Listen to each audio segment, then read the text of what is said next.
allegiance to the flag of the United States of America and to the republic for which it stands, one nation, under God, indivisible, with liberty and justice for all.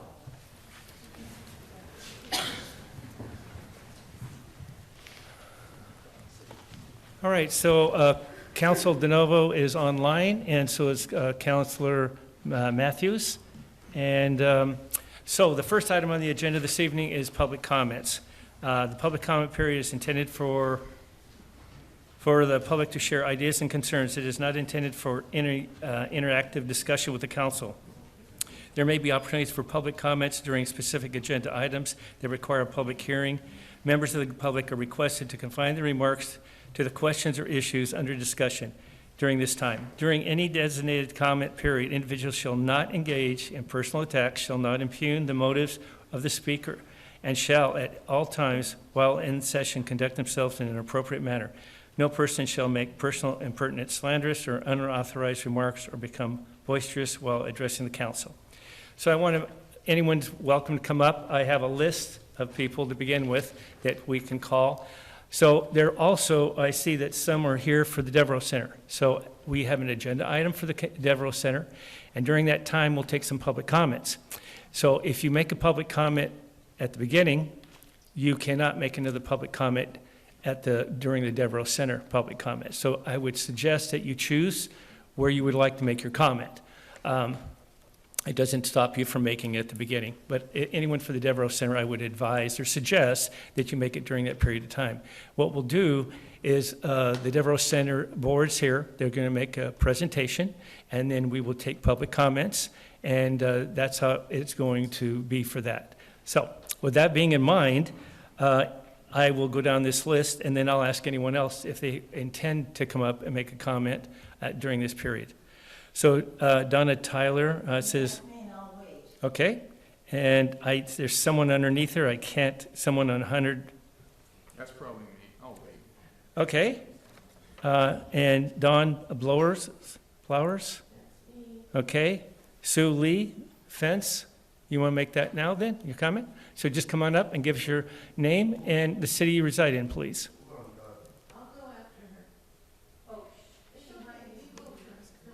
Okay, is this about the Devereux Center?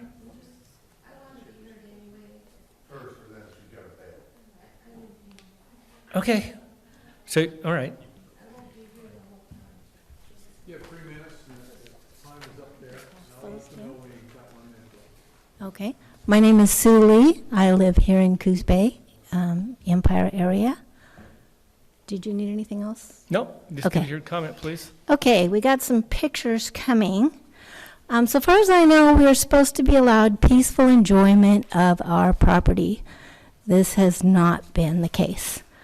On the first page, you can see there are multiple times when camps have encroached upon our property. The first one was spread the whole length of the beach, and that one the police eventually came out and rousted them. The red bag, my husband has to haul this up a cliff every time he gets somebody out of there. One time we had to pay $70 to have a whole trailer load of junk hauled off. Stolen twice. We've had fences knocked down, tromped on. We've had no trespassing signs destroyed. In the middle picture, you can see the 2 green areas by the 3 blocks of houses. That's where the homeless are allowed to camp. And this is in regards to a fence regulation. In this area, we can only put up a 4-foot fence. That's not enough to keep our dogs in, to keep people out. We bought this place to live on this lot to build a tiny home, and we are unable to do that. So we would like to ask that this was some ruling made by the city council, because we went to planning, they sent us here, you sent us back to planning, they sent us back to here, and this is like our last hope. Okay, Okay? all right, thank you. Thank you. So Nicole, can you follow up on this with the 4-foot fence and contact her and see where we're at on that? Thank you. So someone will be in contact with you about the fence, okay, and the height, and we'll see if we can get squared away for you. Okay. You bet. Is it Don Ford?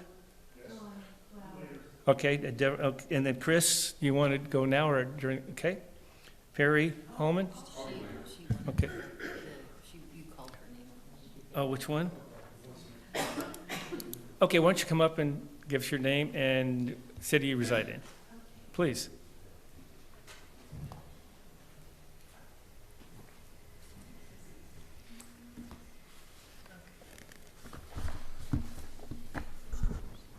My name is Dawn Blowers. I live in Coos Bay, and I'm here to speak about the Devereux Center. And this outline is what I left each of you. I just forgot to put my name on it. So this is my call to action. It's my ideas, and just in the hope that it'll be of assistance. To address key objectives, proposed conditions, and specific requests to keep the center closed until necessary improvements are made. I'm requesting that council support in prioritizing objectives to create a well-managed, professionally staffed homeless center, and to encourage responsible reopening only when the center meets high standards of care, accountability, and community partnership. I'm asking that the order the city's permit to stay pulled until a new board of directors with experience and expertise are appointed, as well as several directors who have access to funding, federal funding, state funding, and access to congressmen and others who are knowledgeable and successful at funding a houseless organization. I'm also asking that funds be found to include a new plan to acquire many more properties that can be accessed or bought to house the displaced population, with priorities for those who have lost a job, people who have lost homes due to maybe a partner who has passed, and others. To create a whole new board of directors, in my view. Oh, 1 minute, thank you.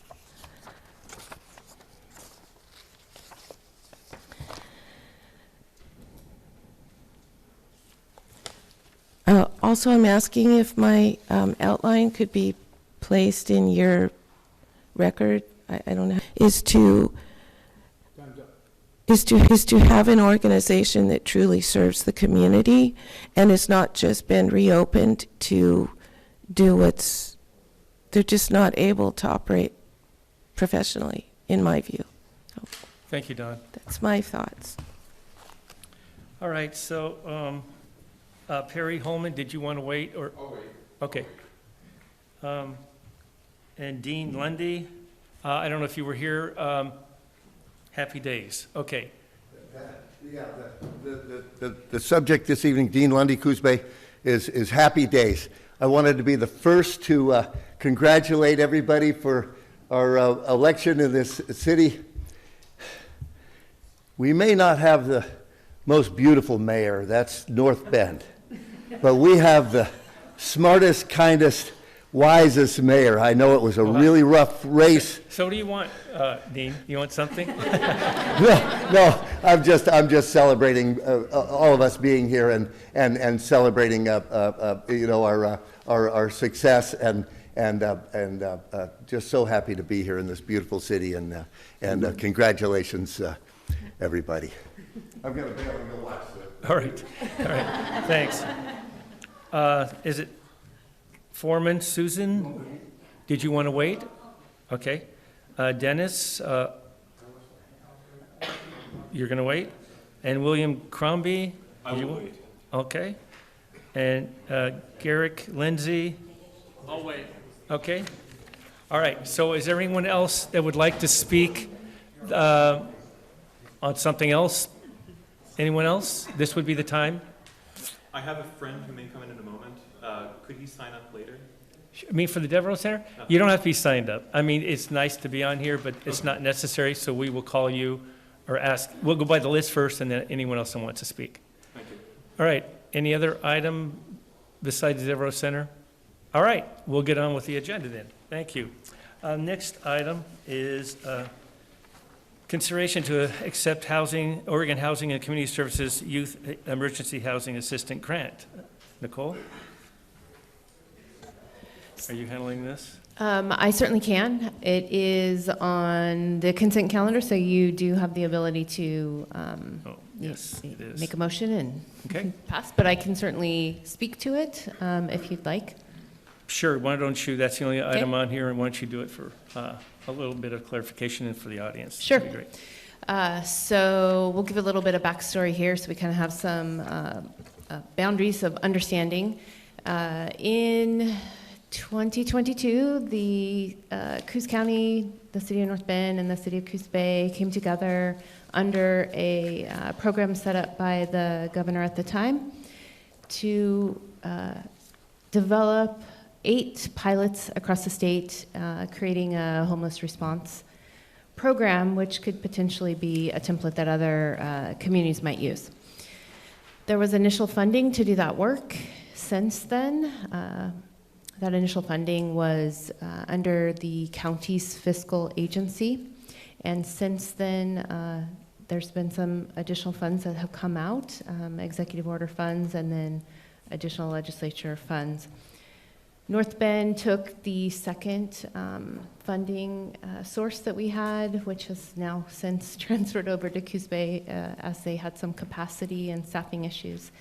This is an additional set of dollars, which is very focused. The Homeless Response Office applied for these funds, and they are for youth emergency housing assistance. The organization that was slated to kind of assist with this work when the application was submitted was Alternative Youth Activities. This funding fits right into the work that they do, so they were the obvious selection for that. This covers a lot of things within that. I know there's some discussions about how that might be used.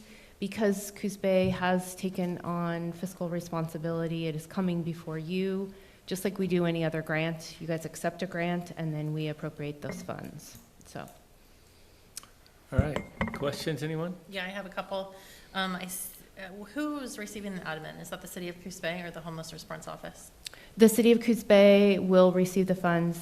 It's coming from the Oregon Housing and Community Services. The administrative fee specifically, because it costs money to grant money. Yeah, so we are working on what that looks like, because there are pieces that the city will handle, there are pieces which the Homeless Response Office will handle, and there are pieces of that which AYA will handle. And so coming up with the allocation of the allowable administration, which is 15% of the grant. So we are working that detail out. And I see it's a 164-page document that includes a lot of language around compliance and allowable cost. Who is overseeing that? That is going to be, again, all of us. We're going to run through, AYA is running through those initial reviews. The Homeless Response Office, that will come before the pilot board to review, but they will vet it, and then we will then vet it in-house. That's why we're working on that allocation of admin. All right, any other comments or questions for Nicole? All right, hearing none, how would you like to proceed on the consent calendar? I move we approve the consent calendar. I'll second. It's been moved and seconded to accept the Oregon Housing, to do the consent calendar. Any other discussions? I just want to say that I feel like this is risky. And, I've seen instances where because we are the owners of this grant, if there's money spent and it's not an allowable cost, we're on the hook for that. So I don't want to stop this money from coming into our community, but my risk flag is up. Yeah. All right, noted. And so Nicole will take care of it, right? Any other comments? Hearing, It wasn't voted on. Are we allowed to have discussion right Yes. now? Okay. Uh-huh. So I guess I wanted to sort of tag on to Councilperson Stevens' comments.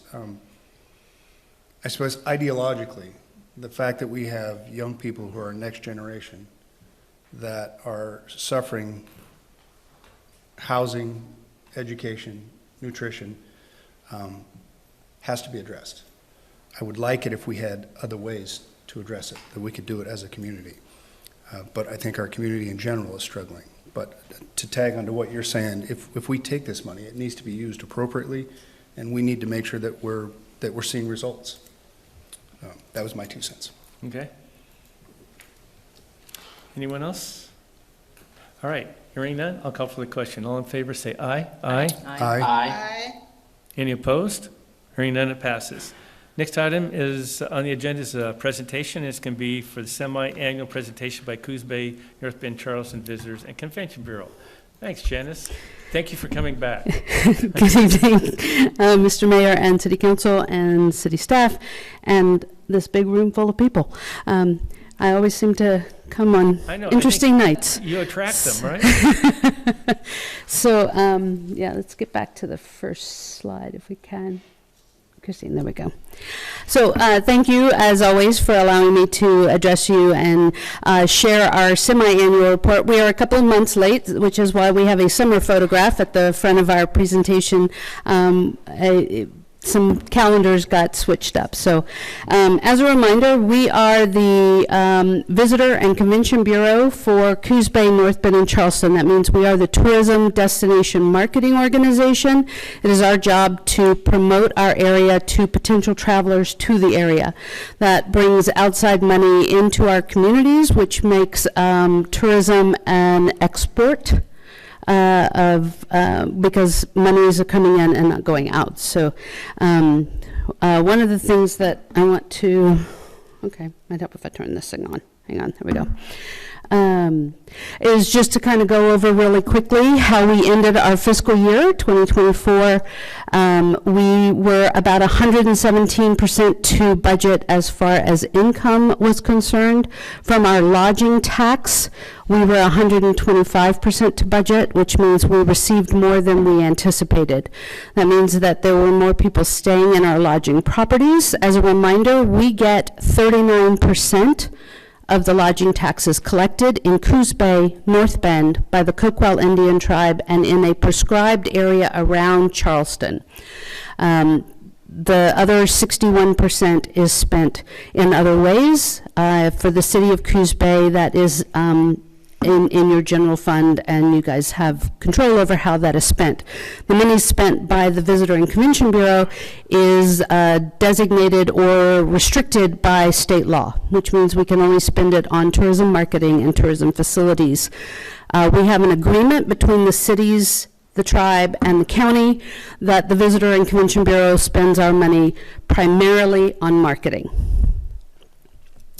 Our budget for 25 is when we adopted it in July or June of this past year was in the $1.395 million range, which is comes from primarily our lodging tax, but also some grant funds, income for the Coos Bay Visitor Information Center, which is a completely separate agreement the Visitor and Convention Bureau has with the city of Coos Bay to run the center at 50 Central Avenue.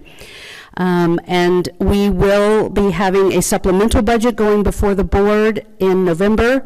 We ended our fiscal year, we budgeted to end our fiscal year at $200,000 with carryover. We had $160,000 over that we are now going to allocate to spend in a variety of areas, including advertising, but also some additional funds at the Visitor Center. Tourism is a $147.9 million industry in Coos Bay, North Bend, and Charleston. That's how much visitors spend here in our three communities. For the county, that number is $329.5 million, which makes our portion about 45% of the entire county visitor spending. You can see from the graph at the bottom that huge dip was 2020. 2021, we started to recover, and we are back now at pre-pandemic levels as far as visitor spend in our three communities is concerned. The county exceeded that last year. So visitor spend, those funds are spent in accommodations, at our restaurants, at our food stores, gas, retail, and to do arts and entertainment and recreation. We were up in our area in all of those except gas, and part of that was probably because gas prices went down a little bit, but also there are other places that people are buying gasoline, and there's a lot of electric vehicles showing up. In case you haven't seen that, we have a lot of electric vehicle charging stations now. In the county as a whole, everything was up. So we last year started calculating our return on investment, which means how much of what we do brings money into our community. We cannot claim all that $147 million. I would love to say that everybody who spends money here that's not from here is because they saw one of our ads. That is not true. And in fact, it's only about 15%.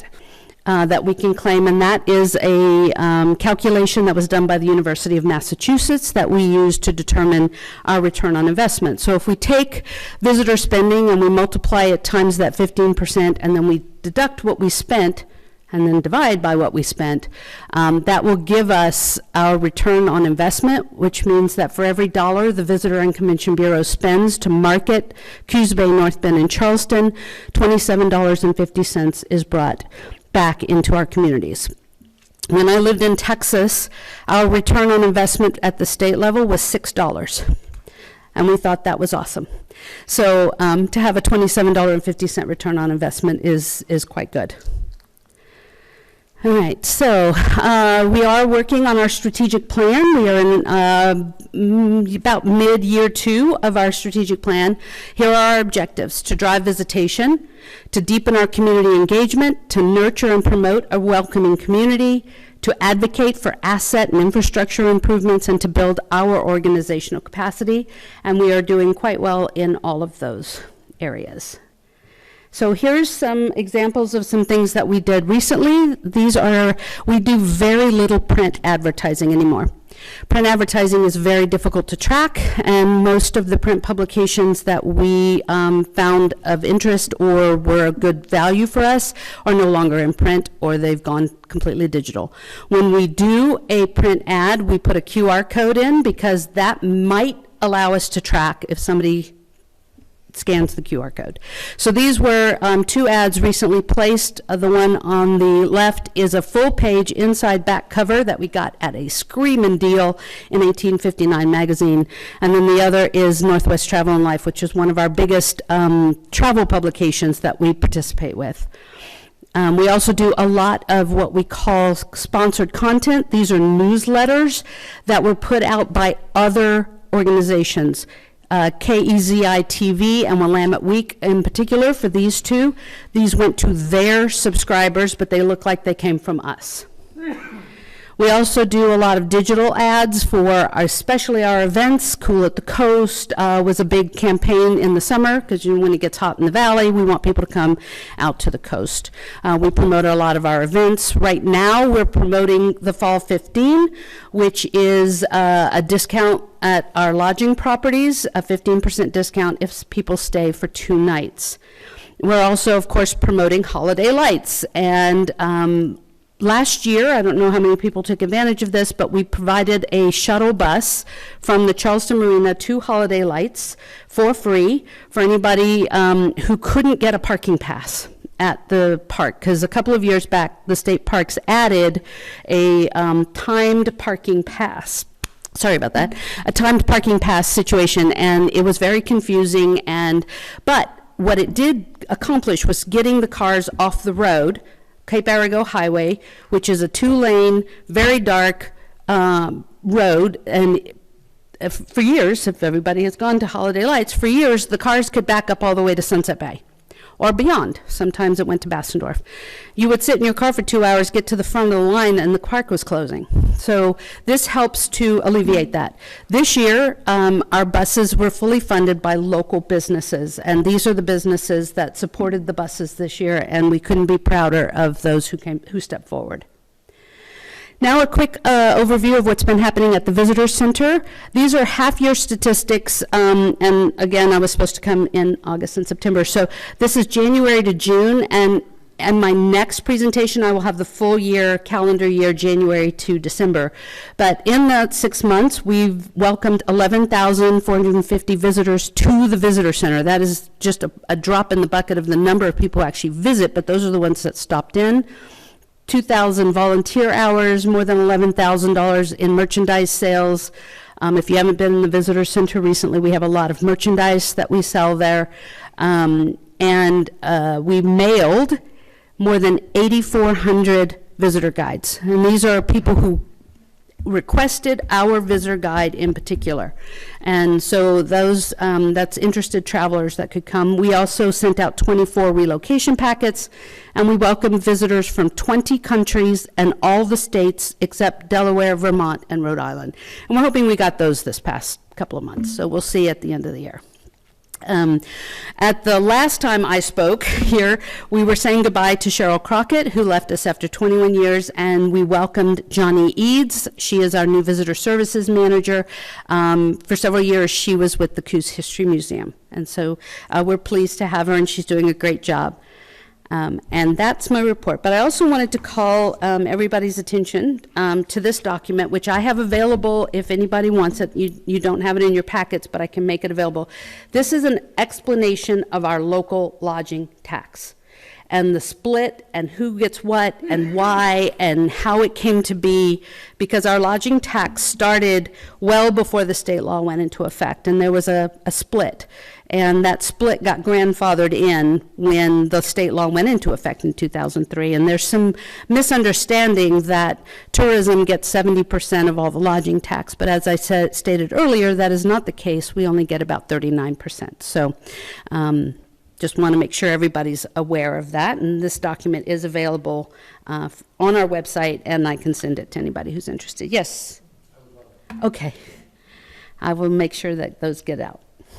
So, Janice, you did a wonderful job, and you do a wonderful job at the Visitors Convention Bureau, and really have upped the game. Thank you. So when you came here in 2016, is that when you came? 17. 17. Can you give us an idea of what the budget was or what was being generated in tourist TLT? Yes, so my budget was $360,000. I was a single employee, and we probably had visitor spending in, and at that point we could only count the county monies. We couldn't get our local. We pay to get that data now, but back then we weren't. And I think it was at 217 million for the county. And so in that 7 years, we've increased the county by more than $100 million.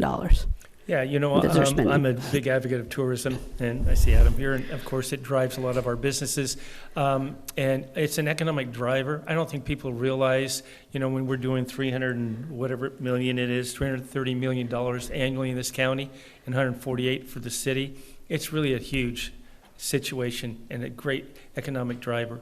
Also, do you work with other entities on this tourism package or tourism for the area? Well, yes. So we work regionally with an organization called Travel Southern Oregon Coast. They are a destination marketing organization like ours, but they concentrate on Reedsport to Brookings, and we share a lot of not only information but projects and programs to what we have learned in travel and tourism industry is that people do not travel to one location.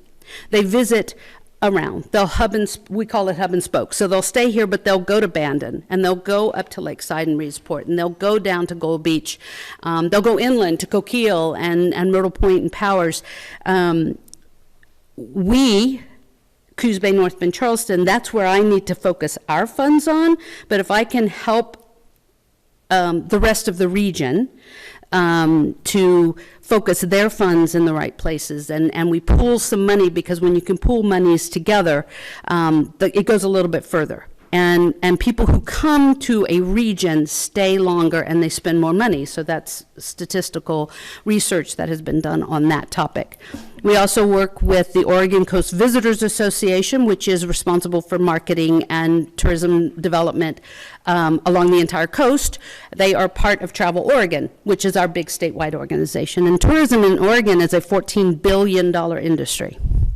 And it employs 115,000 people in the state of Oregon. Yeah, I've served on this committee way past many years ago.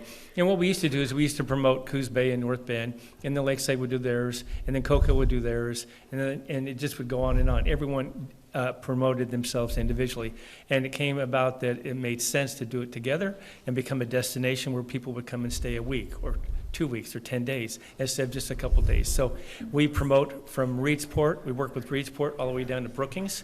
And so it's a benefit for all of us. So anyway, I think it's great. I was going to ask Sarah, because she's the director of SOWEB, our workforce, and I just got some data from her about how many employees are driven by visitors and tourism draw. Do you have any numbers that you remember about how many people the tourism promotes and employees? Joe, I'd love that you put me on the spot. I do not, Okay. but I'll bring it to the next meeting. Yeah, but I can tell you that from our data, tourism supports 2,200 jobs in Coos Bay, North Bend, Charleston, and 3,500 jobs in the county. Great. So that kind of just points it that it's really something that's important to our community. Yeah. Anyone else have any questions? All right. Well, thanks, Janice. It's always Thank great you. to see you, and we'll get you back on track. Thank you. Thank you. Yes. Next item is action items, approval of the Indigenous People Heritage Month proclamation. Nicole, we have someone here. I do think we have some folks who are interested in reading it for us. Say what? You're here to be able to read. Yes. Yes. Nishana Sayusla One Heach. Can you guys hear me all right? I was saying I'm a Sayusla person. This is also Julie Seastrom on Tribal Council with me. She's a Honest Coos? Honest Coos. Okay. Anyway, I'll read this. Indigenous Peoples Heritage Month is celebrated every year to recognize Indigenous peoples' culture, contributions, history, language, traditions, art, and land.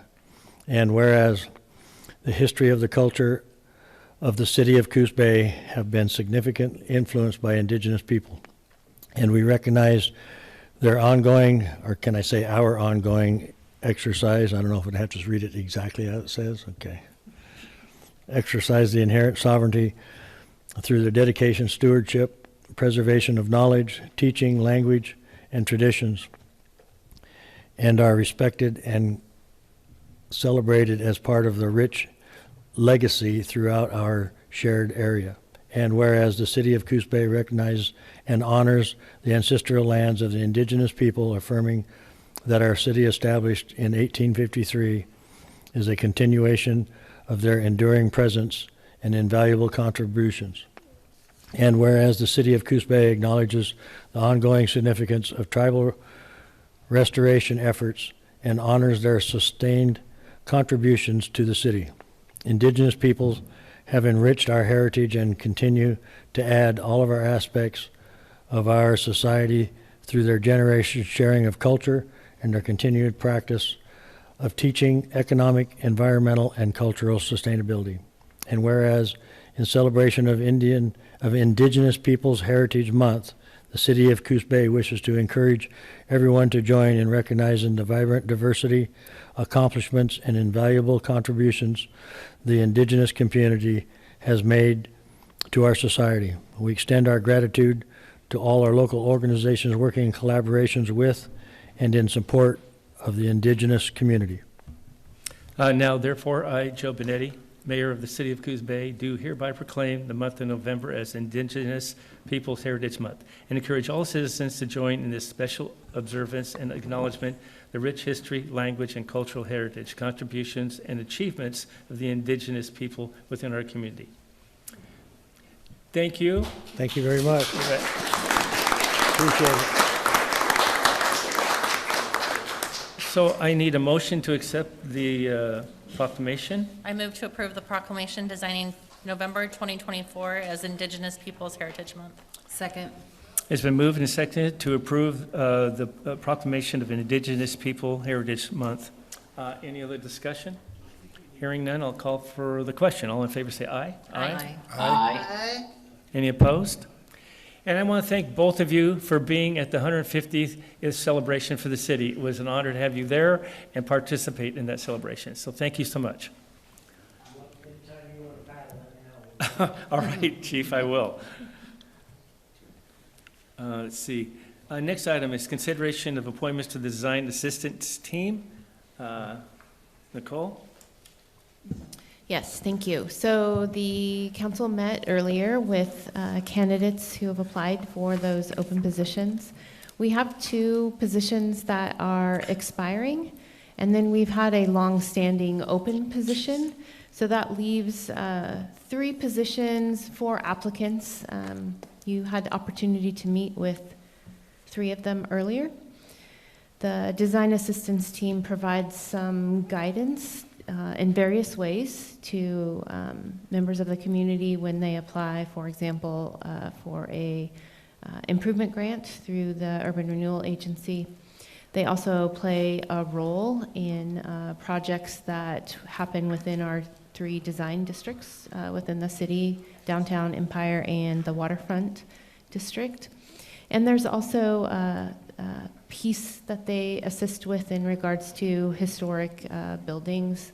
They would play a role in that. So lots of ways in which they can assist your decisions as you sit here at the dais. And I think you have some great candidates to select from.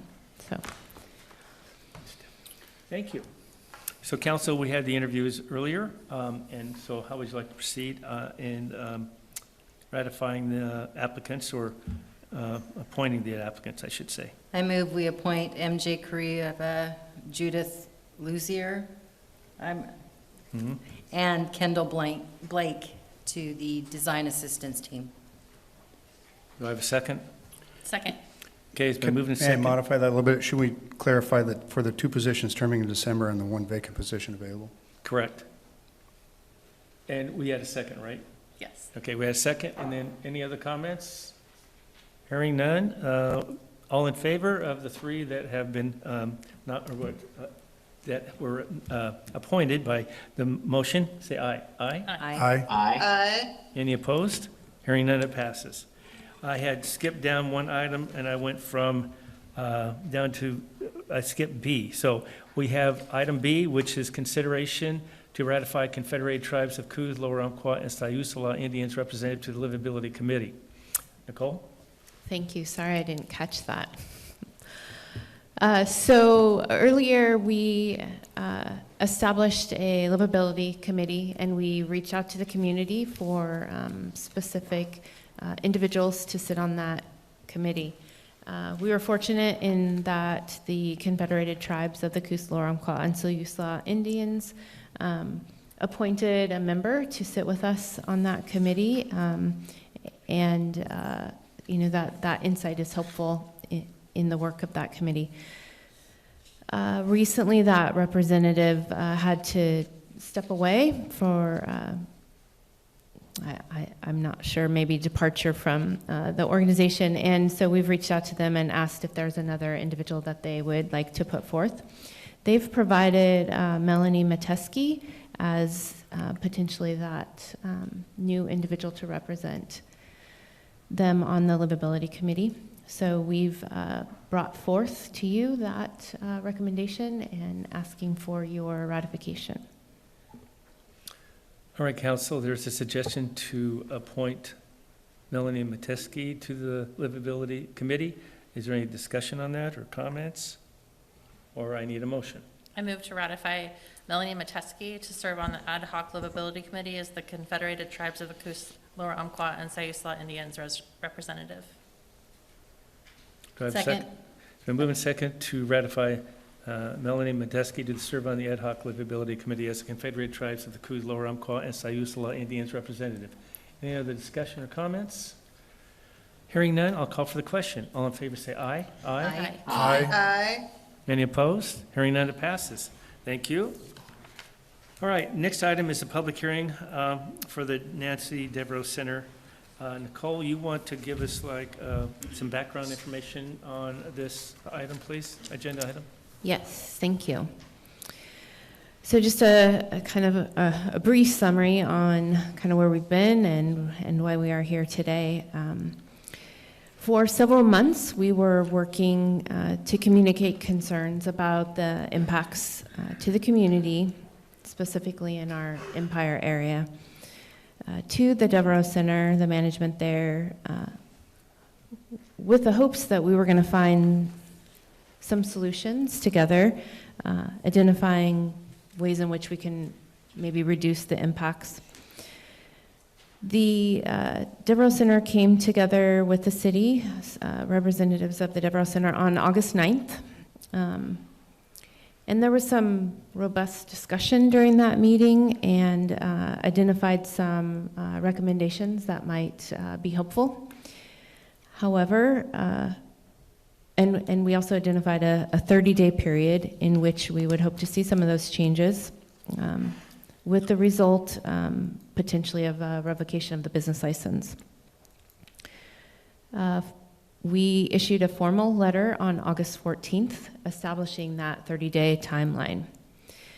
At the council's September 17th meeting, which was outside of the 30-day time period, the Devereux Center had representatives here that shared updates, activities that they've done, hoping to work on that impacts to the community. And at that point, it was decided that you wished to move forward with the revocation process. That's a 30-day process, which requires a formal notification to the business. A formal notification was issued to the Nancy Devereux Center on September 24th. That 30 days would have brought us into October 24th. And so at your October 15th meeting, knowing that that period would have been, that 30-day period would have been between time periods in which you guys meet, at your October 15th meeting, following some discussion, you agreed to extend that period until tonight's meeting. It's my understanding that there are representatives here from the Nancy Devereux Center who would like to share some information with you. And then obviously we've already identified there are some folks in the audience who have some feedback to share as well. So as I mentioned earlier, it would be my intent that we do have some representatives from the board. I see them here. They're going to make a presentation. And then after that, we'll take public comment. And for the ones that are on the list, I'll call first, but anyone else that wants to speak after that, I'll be glad to let them speak also. And then I'll have the Devereux Center come back up and address anything if they wish. That's up to them. And then we'll go from there. Anyway, Amanda, you want to just introduce yourself, please? Certainly. Thank you all. My name is Amanda McCarthy. I am the Treasurer and Secretary of the Nancy Devereux Center Board of Directors. And I am joined here by my fellow board members to provide an update on operations and the future direction of the Nancy Devereux Center. With the recent climate surrounding the center, the board sat down to formulate direct action to address recommendations. During this process, we identified several goals.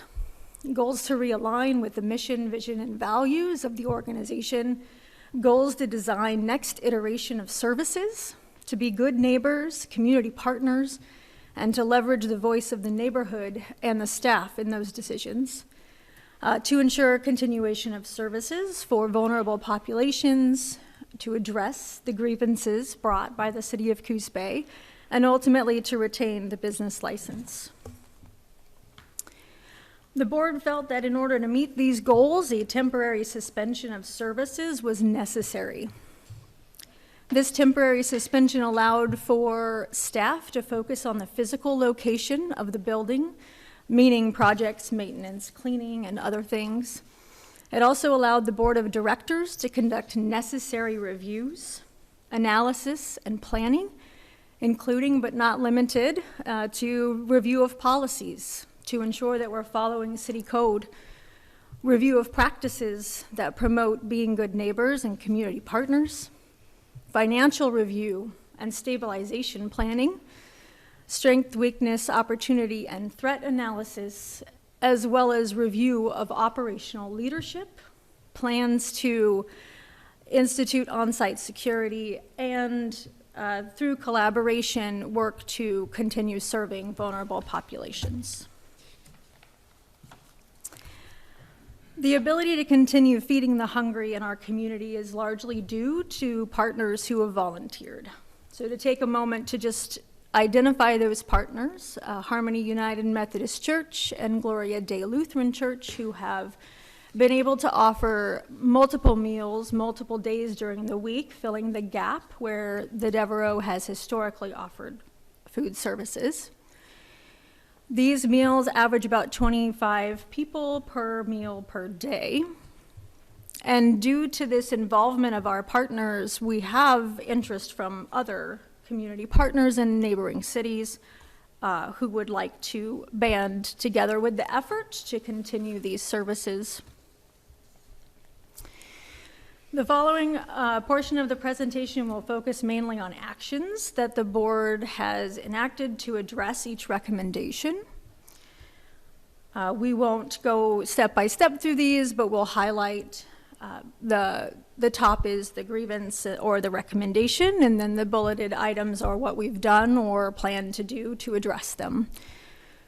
So the temporary fence obviously is up. The permanent cedar fence is coming on. We just got an update that it will start construction on the 21st with an estimated finish of the middle of December. We have clear messaging posted on the fence to direct clients to food services and also where they can camp legally. We have staff posted, and they're identified very clearly that they are staff to direct that client traffic and prevent that congregation. We only have staff on site at the Newmark location if they are serving in a volunteer capacity because it's required of them as a resident of another housing unit, or those who are doing care management focused paperwork. We just got word that we did receive and have in hand the funding from Oregon Coast Community Action, which will fund on-site security. And that security will run 3:30 p.m. to 7 a.m. Monday through Friday and 24 hours a day, Friday, Saturday, and Sunday. It will start in the next few days, and it will continue until it's deemed no longer necessary. We addressed policies to ensure that people are not on site when the center is closed. And so we did see a reduction in potential camping opportunities with the temporary fence. We expect the permanent fence to have the same effect. It is not perfect due to the space that is between the sidewalk and the fence. And so we have continued to message and offer signage for those who want to camp to understand there are safe and allowable locations for them to do so elsewhere. And then we have instituted policy where those who are found on site after hours are trespassed. We also acknowledge the decentralization of services to other community partners has reduced the congregate nature of the business.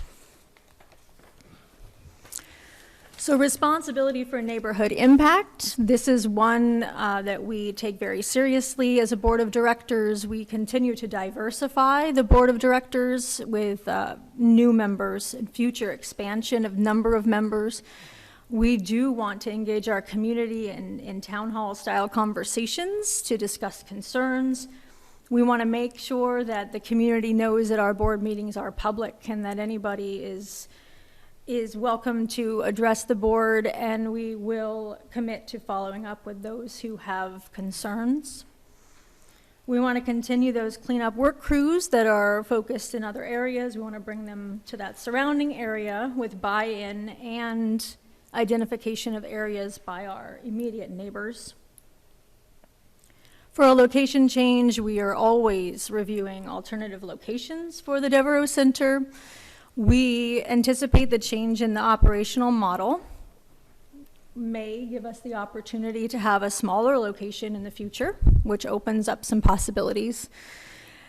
And with the decentralization of services, that Newmark location may become more of a processing hub than a place for clients to congregate. It might also be determined that the location is no longer necessary at all.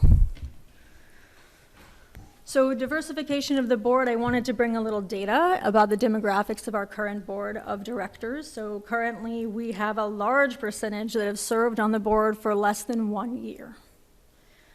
We also have representatives from faith-based organizations, public health officials, Medicaid representatives, Empire District entrepreneurs, representatives from financial institutions, and minority community members.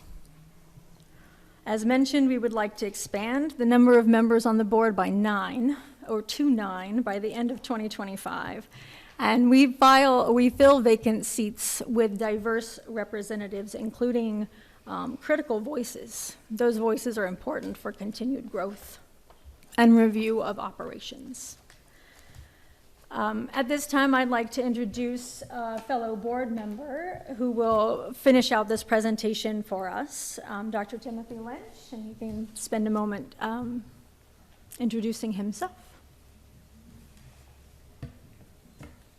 Thank you very much. Thank you, Amanda. Thank you, Mayor, Council. As Amanda spoke earlier, that community plan is the most important thing, or one of the most important things. We recognize that. How we're communicating with our environment, our colleagues, our community is something that may have been lacking previously, and we want to rectify that and give an opportunity and a voice to our community at what happens at the Devereux Center. So it's important to the board and to the staff. The board will be working to determine the best avenue to disseminate information about the changes in the center, the future plan of the center, engaging opportunities, including, but not limited to, community education, about services offered, changes in service delivery, and the mission and vision. We'd like to be able to do this through social media, community forums, faith-based organizations, and our community groups. We would like to be able to plan to do this on a bi-weekly event. We'd like to also be able to share our data, promotion of good neighbor efforts, cleanup initiatives, and opportunities for the community to get involved or share concerns. We do this through social media. We would do this on a monthly basis is our goal. Updates geared towards the city government and community partners, we would directly respond to you. We would do that on a monthly basis. Once again, I cannot tell you this is a clear action to identify what has previously happened and rectify that, and that is our goal. Looking to the future, the Devereux Center is requesting to retain its business license. The center is dedicated to stabilizing and reimagining the service delivery for these clients while keeping an open line of communication with city government and community partners. The Devereux Center Board is in the process of launching a search for an executive director that aligns with the board's objective of distributing services throughout the community. The Devereux Center will further explore dissemination of food services by assessing the bandwidth, the interest in our community members and organizations and partners. This includes expansions surrounding cities and communities.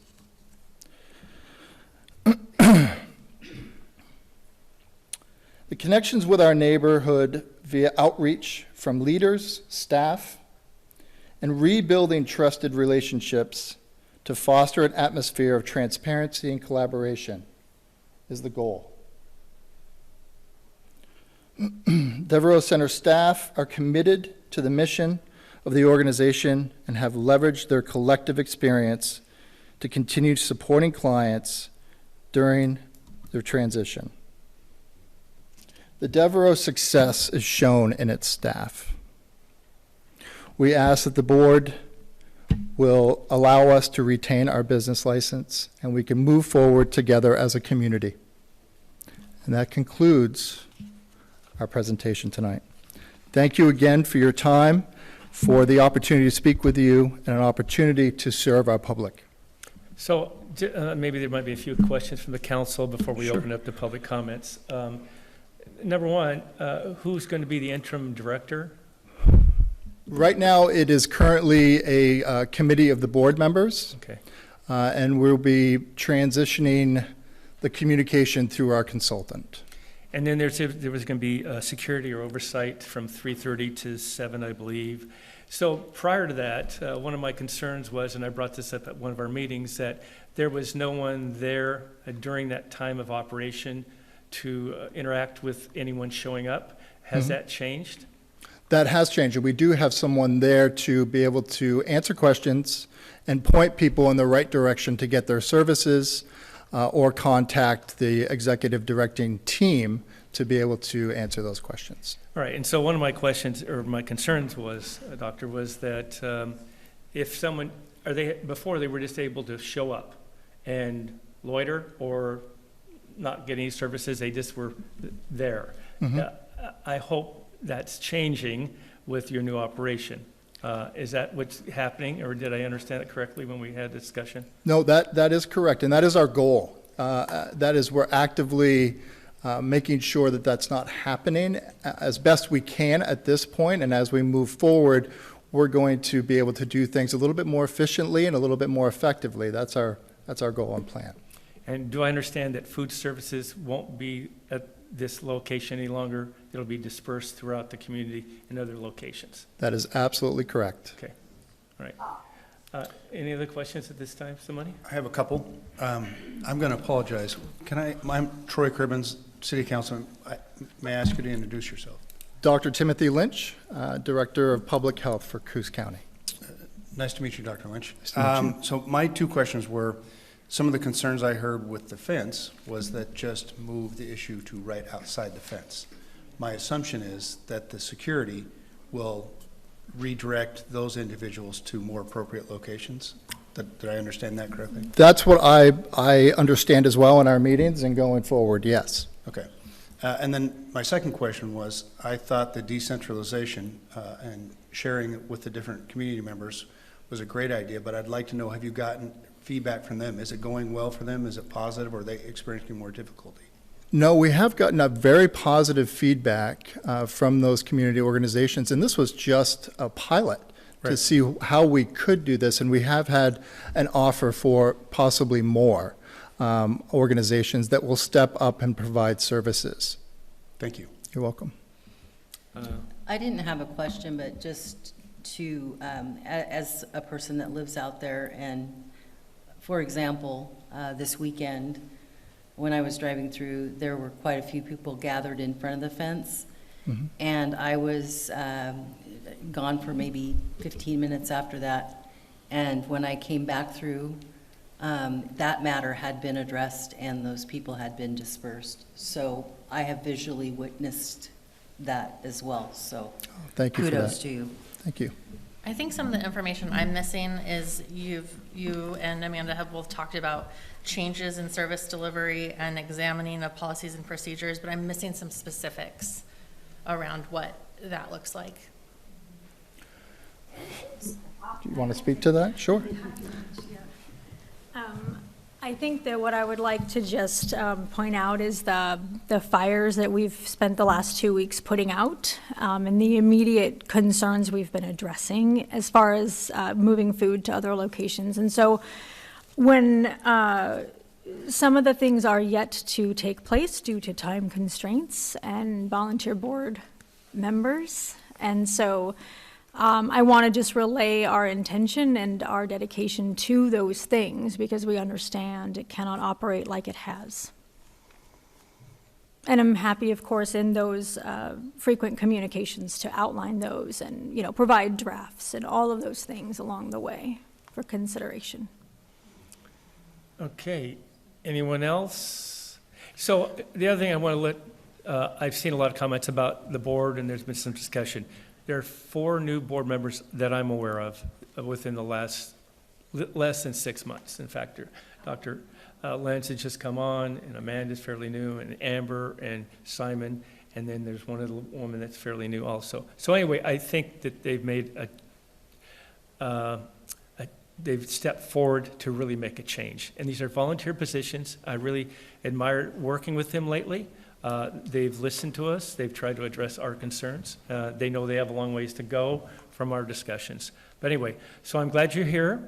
So this would be the time to ask your questions. I'll go through the list first here, and then after that, I'll open it up to anyone else. Mayor? Oh, I apologize. No, sorry, just one quick, and I don't want to speak for Councilor Stephens, but I think what I heard was that if there aren't specifics right now on some of the changes that she's requesting, that you're engaged in constant communication with us to update us when those occur and what that looks like. Yes. Thank you. All right. All right, first one is Donna Tyler.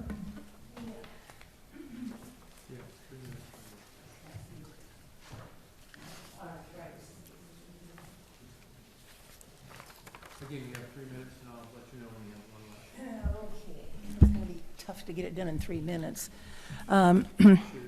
I'm the sandwich lady, and I got that name from a lot of the homeless people that I have been feeding for 18 months on Sunday afternoons. Can you just for the record, give us your name and city where you were Donna Tyler, North Bend. Thank you.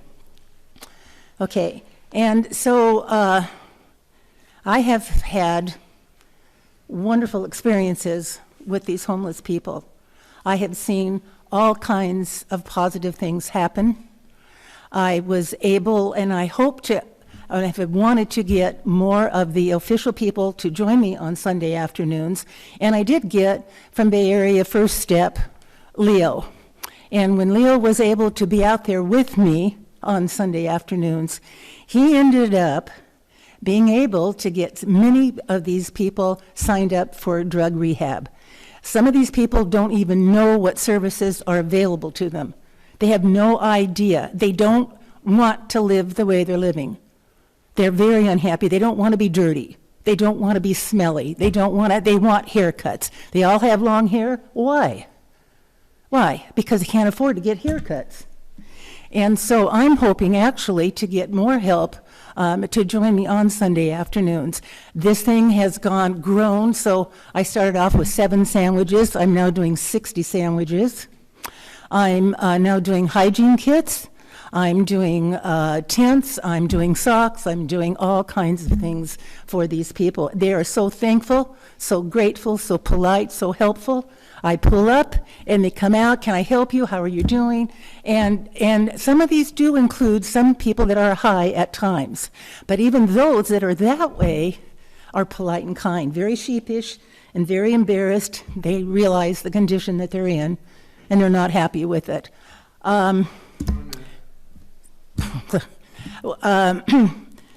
Now, I saw up there that 25 people were going to the various churches that are providing the meals. I get 35 to 50 people that I feed. And so I just wanted to share that. I hope the center, we need something there in the Empire area. Some of these people, they have no transportation. They can't get anywhere else. Some of them can't even walk. They're in such bad condition. And I'm not because of drugs, just because they're physically have all kinds of problems. So we need this to be there. And I've been very unhappy that it has closed. I have been able to continue, so I was part of one of the I heard somebody talk about Sunday afternoon outside of the fence, and that was me with my car and my tables and the people that were there to join me. We left it clean. Anywhere we are, we always pick up everything so that we leave nothing behind. And that's my minutes up. Thank you.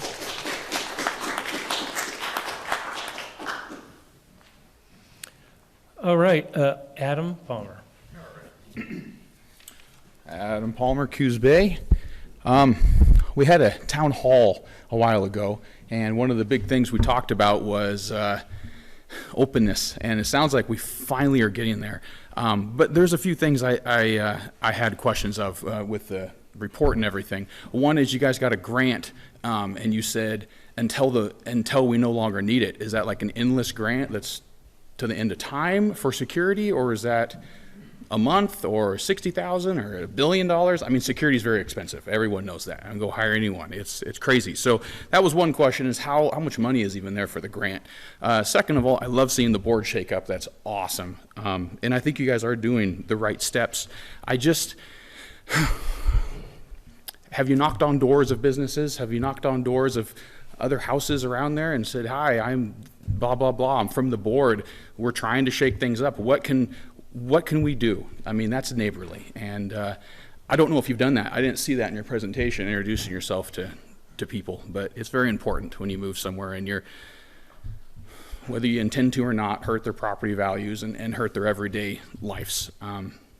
You guys are trying to do a lot of good things. I guess there's a long way to go. And so as a citizen, a business owner, and I have 3 little kids, I guess I would ask the city to pump the brakes on reinstating and just see where it goes for a little while, because it sounds like they're trying. I just don't think they're all the way there. And if they kick people out and there's a fence on the sidewalk, does that become, once again, my job as a taxpayer to call the police down 372 times in 2022?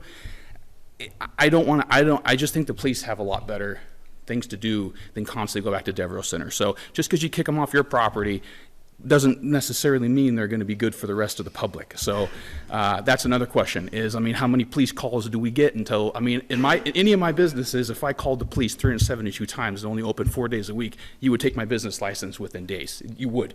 So how many times, how many calls do we get until, it's a public service. You can't you only get 5 police calls a week, but that's something that needs to look at. That all costs money. And one officer doesn't just show up. The fire truck shows up, the ambulance shows up.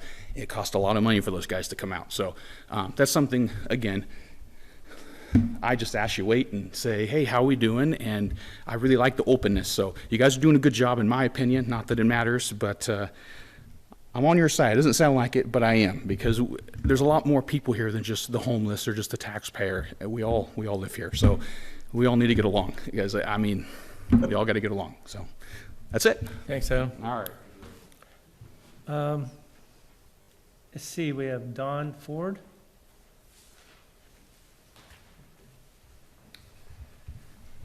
Don Ford, pastor of the Harmony United Methodist Church, also a member of the ORCA board. We have volunteered to be a partner and are taking up Mondays and Fridays for serving the meals there. We also serve Saturday noon with a collaboration of 4 other churches, and those are hot meals on site and takeout meals too, at both breakfast and lunch for Friday, Saturday, and Mondays. We also have worked with Devereux Center in the past on a number of other issues, including transitional housing, by providing 2 homes for transitional housing. Plus, as most people know, we have a few pallet homes on our parking lot that serve as transitional housing. What I'd really like to do is, on behalf of the Oregon Coast Community Action Board of Directors, read this letter of support.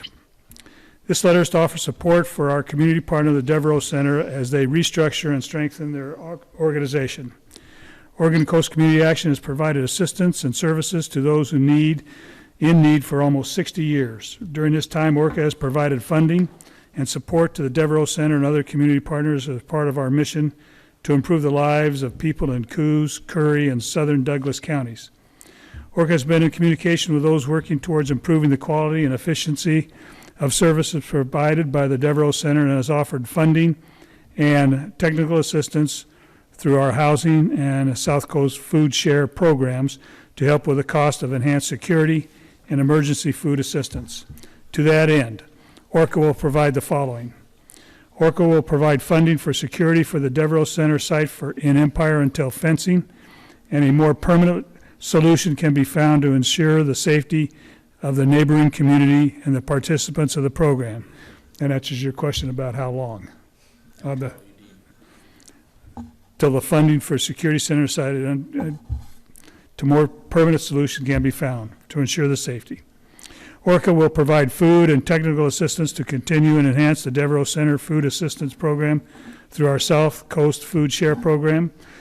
We will continue to provide technical assistance and support from our staff to continue the current efforts to restructure and strengthen the organization so it can continue to provide much-needed services to our communities. We are committed to working with our community partners to help this important community program continue to assist those in need in our communities.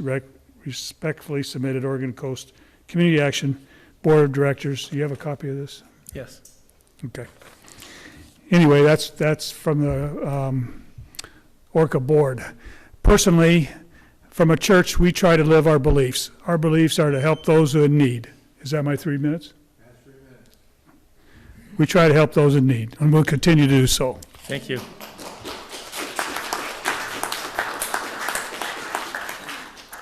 Chris Castleman?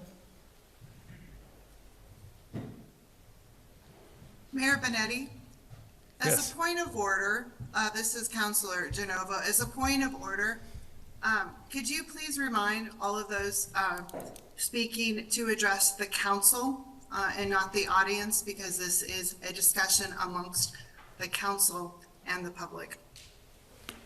All right, thank you.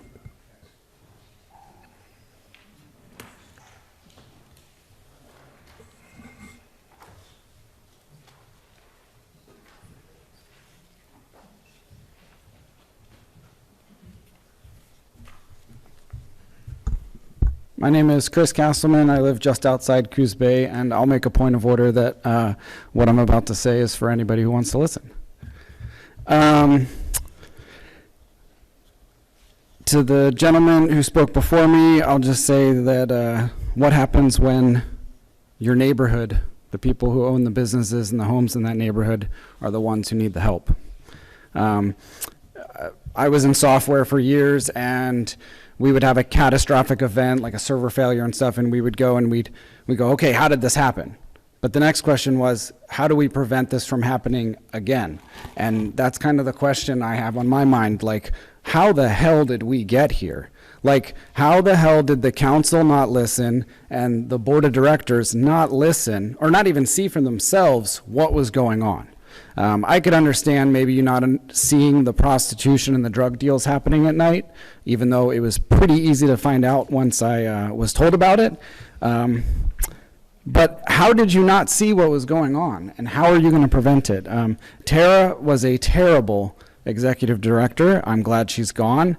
I hope it will be better for everyone that she's gone, but it wasn't just all her fault. I mean, you can't put all the blame on her for that. And again, the council, like, why were you not listening for years? You know, Adam put together that event at the Egyptian Theater. That was a long time ago. Why did it take this long? How do you prevent this from happening again? Luckily, there's only one Devereux Center.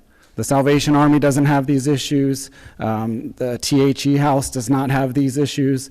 Like, no one else has these issues. So I love the presentation. It's great. It's good stuff. You did your job. You did what you're supposed to. Please don't give them their business license back tonight.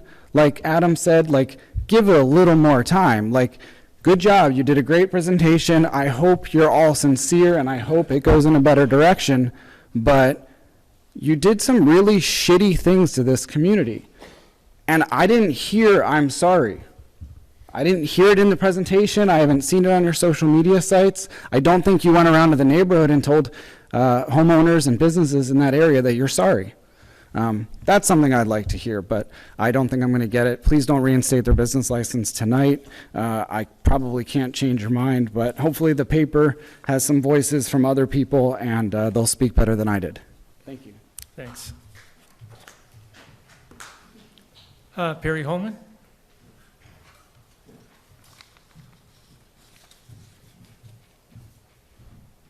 We have a few very vocal, Perry Holman, just outside Coos Bay. audience members here that choose to be ignorant to the facts of what actually goes on at night. Chris and I have been out there. We got trespassed from the property because we were out there finding out that there is prostitution and exposing it. The ignorance and the willful denial of facts that go on that property is unbelievable. And I wasn't upset until I started hearing these audience members puffing and puffing when Chris was talking. This place has created this problem. And the treasurer that said these recent climate, this hasn't been the recent climate. This has been years. I've been fighting this for years, mentioning what's going on. The fact that they also said that they're working on what the city has talked about there's a problem with. Well, the community members have brought up, their neighbors have brought up all kinds of problems. They're not talking about that. And what they do talk about they're changing, it's only the bare minimum of what the city has talked about. Are they incapable of seeing their own problems that they create? And then they're talking about people camping just outside of the fence. Well, what about the Vega property? Do they care as soon as somebody leaves their property? Do they care that they go and camp on the Vega property and completely destroy that property and use a honey bucket and dump that waste into the creek that I've personally seen? Do you care about the clients you are serving? Do you care about who they are? Do you care about, are you serving Martin Stallings, somebody who just did something that will turn everybody's stomach sexually? And if any of you want to know about him, you can ask the chief. A disgusting person. Are they serving him? Do they even care if they're serving him? The accountability for who you are serving and the actions that you are enabling on the bad side should weigh heavily on what you do. You need to know who you're dealing with. Don't just enable the horrible people that there are out there just because there's good people that you're serving to. You need to know everybody, and you need to be accountable for everything that goes on.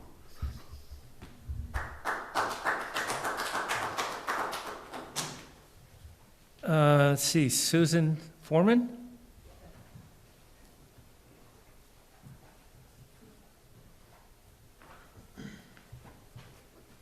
I came just to speak briefly. Oh, Susan Foreman. I live in Empire. And I've been a supporter of Devereux. I came to speak briefly in support of the service that they've given to this community, not just in terms of helping the unhoused, but providing a place where people have had confidence and have been able to connect with, say, representatives from First Stop, receive care from the clinic, their waterfall clinic, on a biweekly basis. So I came hoping that those services could continue and that the council's concerns about security would be addressed. I saw the fence go up and the posting of the reposting of where you can camp on public property between 8 and 7 in the morning, but without the Devereux, which has functioned, and it has been recent that the picnic tables have been outside, but has functioned as a place where the unhoused can gather, it's as though this community expects the homeless to disappear between the hours of 8 in the morning and 7 at night. So I had hoped that maybe with additional security, the services could improve, but maybe be extended. I'm disappointed that it seems to be a consensus that the food that Devereux has provided very successfully for a lot of people. And Sandwich Lady, who I forgot her name, pointed out to quite a few more people than can reach the services provided by churches. So I'm disappointed that service won't continue. I don't know about showers or if churches are going to take on the kind of client interaction that connected the unhoused with other social service agencies or just helped people get IDs. So I know they were imperfect and efforts are being made to make them better. Thank you. Dennis? Thank you.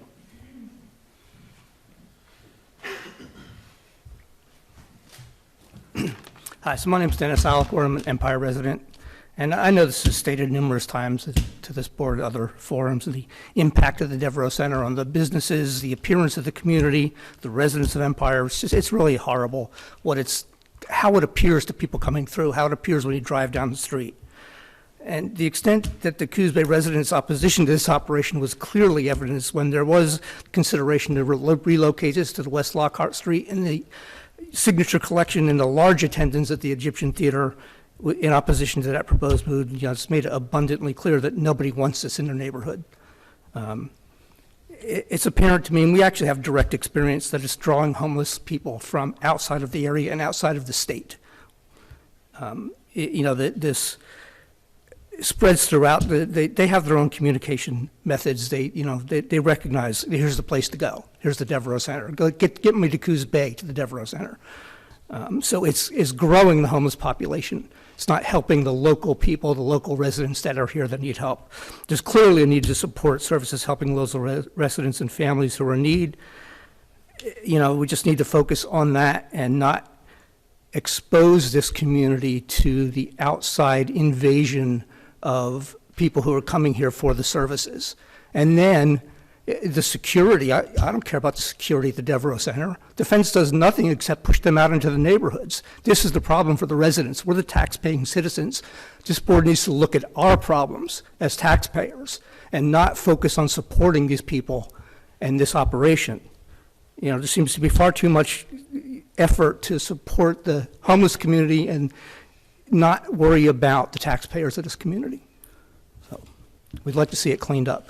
And I'd like to see you please close the place down. Thank you. Thank you. William Crombie? I'd like to ask first if my friend Addison wants to. Okay. All right. I'm William Crombie. I live up Coos River. On Wednesday, I was in a car crash on Highway 241. My vehicle is no longer a vehicle. It is a hunk of twisted metal, but I feel lucky. This is for two reasons. First, despite the damage to my car, I emerged largely unhurt. This still feels a little miraculous to me. And second, I have a robust support network of people who care about me and were willing to help me get back on my feet. This is not true for everyone, and as such, I would like to appeal first to your self-interest. Statistically, the majority of Americans, and possibly the majority of people sitting in this room, are one car crash or cancer diagnosis away from being on the street. If you think that you are insulated from the danger of being homeless, I have two words for you. Times change. At one point, most of those who are currently homeless, too, felt secure in the stability of their lives. So for your sakes, and for the sakes of all our citizenry, I urge you to vote to keep the Devereux Center the most important resource for aiding and uplifting our local homeless population open. The wheel of fortune turns independently of the knowledge or consent of any of us. I would now address you in an ethical capacity. Aside from our individual concerns of continued well-being, we need to ask ourselves what kind of community we want to be. The moral character of every society can be judged by how it treats its most vulnerable. Those which history has judged most barbarous are those which did not concern themselves with the survival of their poorest and weakest, caring instead for the comfort of the wealthy and powerful. Times are hard and getting harder. Only a fool would expect our homeless population to decrease as a result of the Devereux Center's disappearance. And those with prudence will recognize that our homeless population will likely increase irrespective of its continued or discontinued operation. We are at the edge of winter. To end its services will not make them leave. They have no where or way to go. It will make them more hungry, more cold, more sick, more desperate. Every day that the Devereux Center remains closed is a day that a homeless member of our community is vastly more likely to die. And their death will be because rather than providing them more assistance, the city cut that assistance off. You, our policymakers, need to choose. Will you treat the people struggling to survive on our streets as inconveniences at best and refuse at worst, something to be hidden and persecuted? Or will you treat these people as people?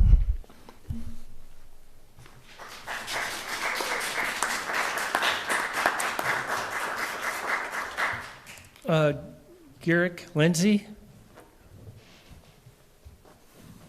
Eric Lindsay. I'm sorry, Eric, I apologize. Yeah, that's all right.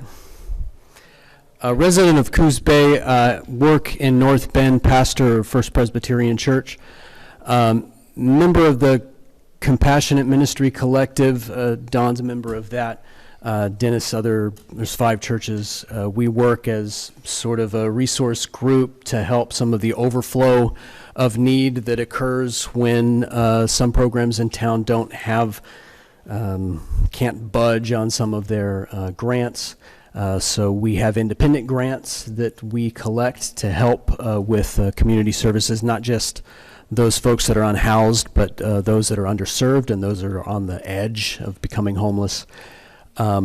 I want to speak in favor of keeping the Devereux's business license, mostly because, and I just want to speak to my involvement with our community partners and how Devereux works as an ally to the community partner, the larger group of community partners. It'd probably take me a minute or 2 minutes to just name all those community partners, maybe 2 hours, but we rely heavily on the kind of case management and the professional work that goes on, not just at Devereux, but at places like Adapt, Waterfall, and Bay Area First Step, on it goes. With Devereux closed, the burden of that help has been, or the burden of need and the work that goes into helping fill that need has come down pretty heavy on those community partners. And to think that Devereux would go away for good, it would leave, maybe a vacuum isn't the right word to use, but it would leave a pretty big hole in our ability to serve the citizens that are at risk the most. So being a community partner, we go to Devereux quite a bit for help, and we've seen a lot of success stories of folks going through their program. So I just want to speak in favor of that, having firsthand experience. I want to just lift up your first speaker, Donna.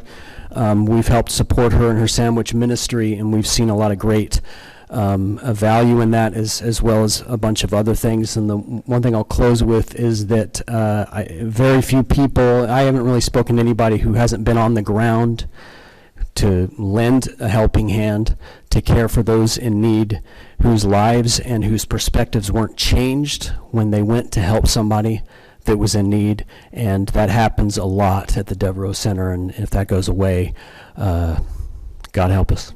All right, thanks. Okay, that's my list. So is there anyone else who would like to speak? Yes, come on up. Just name and city where you reside, please.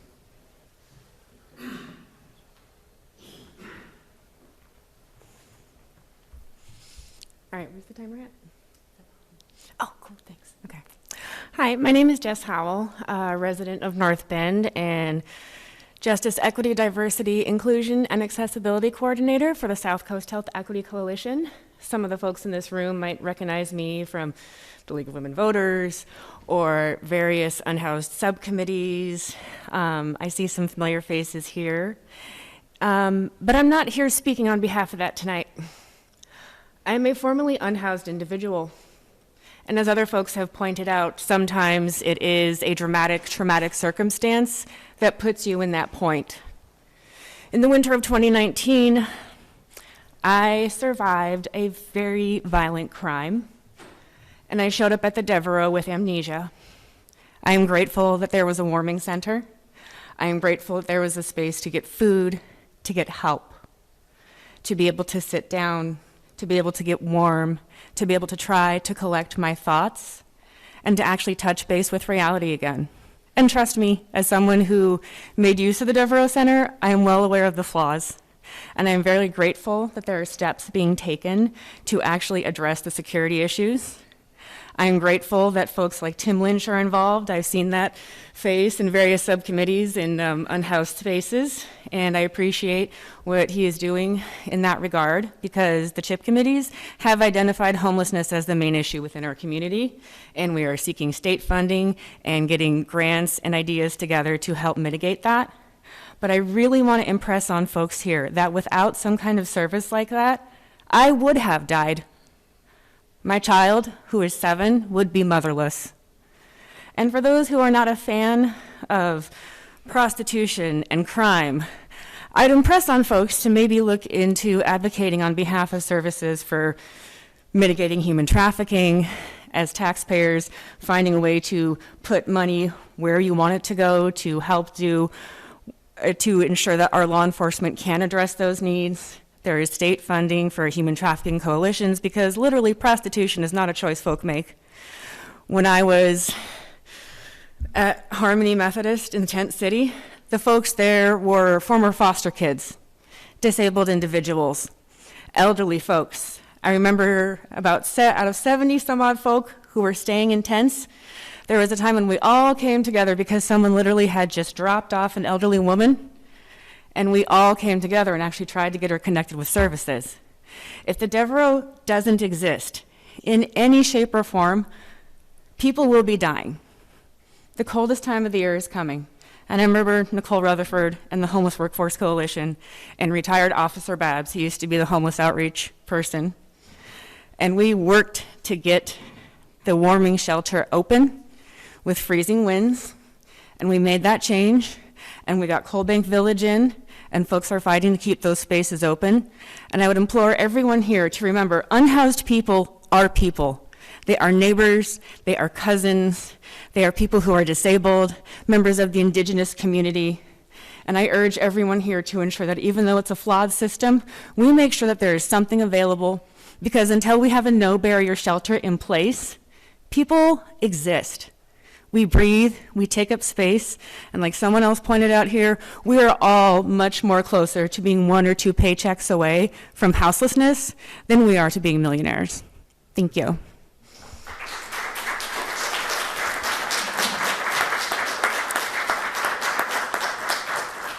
All right, is there anyone else? Yes.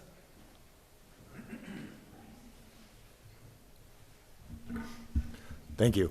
My name is Christopher Reynolds. I live in North Bend, Oregon. I grew up around here. I've been in Portland for most of the last 12 years or so, and I came back about 2 months ago, actually close to 3 months now.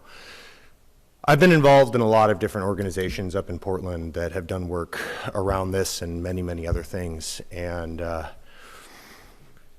oh man, I'm just like taking a moment because I'm feeling, there's a lot of pain here, there's a lot of frustration, there's a lot of, on every direction. Like, the people, like, brother, I can only imagine. I worked at the Devereux Center for a little while.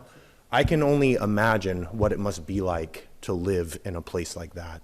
And on the note of being homeless, I've been homeless before, man. I've slept in my car before. Thank God I had a roof over my head. Thank God I had a vehicle to sleep in. And I hear something about how there's so much coming together. Maybe instead of this being a moment where we're creating more division and we're creating more tears, this can be a catalytic moment for transformation. And I hear, since I've been back, I've been in a bunch of different committees already and meeting all these people. And I hear so many different approaches that are already talking about supporting, doing the kind of things that we're talking about doing. Like she mentioned the CHIP fund or the CHIP action plan or the committee or whatever, and I went and talked with the Office of Homeless Affairs, and they're talking about these kind of things, and it's like there's so many different resources that are coming together to support this. And I also agree on both of their fronts that if we do not have something in place with winter rapidly approaching, those people aren't just going to go away. Those people aren't just going to go away. So if we're not going to have this place up and running, what are we going to do? No answer is not a viable answer. That is not a viable answer. There needs to be something in place so that people are not dying, so that people are not starving, so that people are not freezing, so that somebody's infection doesn't become something that kills them over winter. We need to have something. So if you don't reinstate the Devereux Center, I implore you to create something else in its place now. Now. Not a week from now. Vote on it now. I don't know if you can, but now. If I didn't make that point clear. Thank you, everyone. All right, is there anyone else? Yes.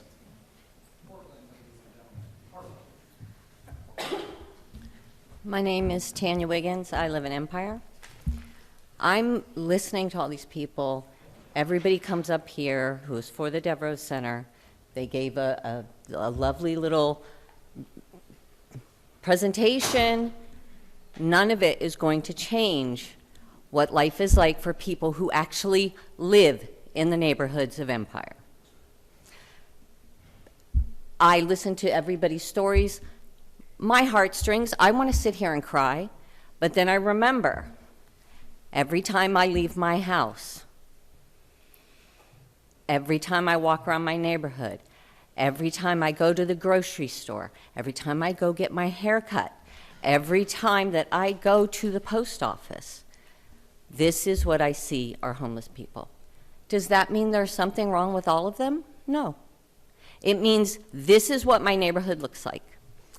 Every day I walk my dogs. I have never walked my dogs that I have not seen homeless people. I am not trying to say they should go away. I am saying my neighborhood exists with crime, with having to have cameras up everywhere, with having things stolen. Now, I don't know for sure it was homeless people, but somebody steals stuff. I have a big bank. I work on it to get plants to grow so it doesn't all wash away. They come by, they give you advice, they stop, they tell you what to do. This is an aggravation. I understand that it's not going to be popular, but I live across from Sunset School. We have had people stripping, homeless people stripping, we've had to call the police. We've had the guy who shadow boxes, we've had to call the police. This is at the school. There are children whose parents have to work to provide a roof over their head, and maybe those children have to walk to school alone. The children and the people in that neighborhood, they also count. They do. They really do. I ask you, please, do not give them back their license. Continue with the revocation process, because it is doing nothing but making our neighborhood, the place we live and love, into a place that is not safe for us or for our children. Thank you very much. Thank you. Is there anyone else? Sir, we got someone in front of you. Go ahead. No, go ahead. McKinley Prado, Coos Bay. I've heard everybody come up here and talk, and I would hope that the council takes into consideration that there are other services around here, like the Mission, who has the pallet homes, and those are successful. The Salvation Army is actually the one that does the warming center. The Devereux Center just points them in the right direction. But keeping it open is not going to make the community a better place when you have all these other services that are actually doing the work.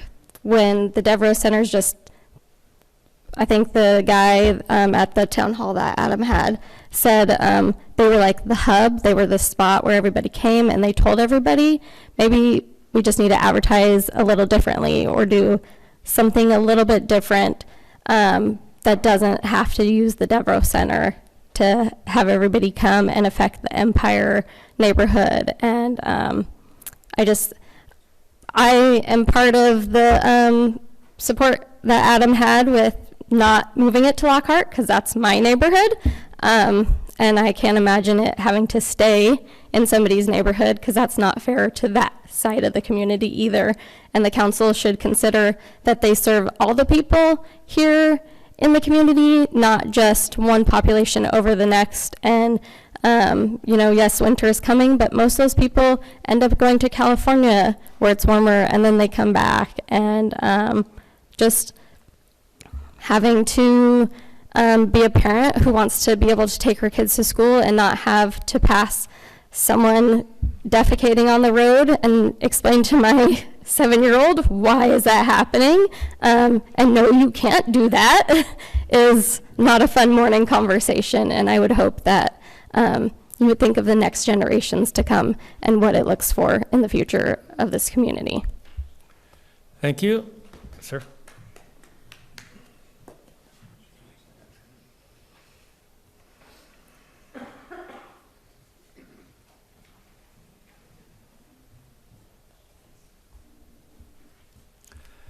Yes, hello. My name is Devereux Sanders. I live in Coos Bay, down in Empire, across from the new sewer plant. We've been here 15 years, Carol and I.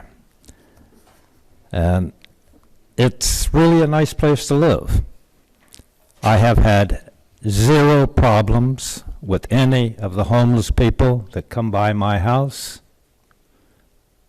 And, I know they're in bad shape. They all need help.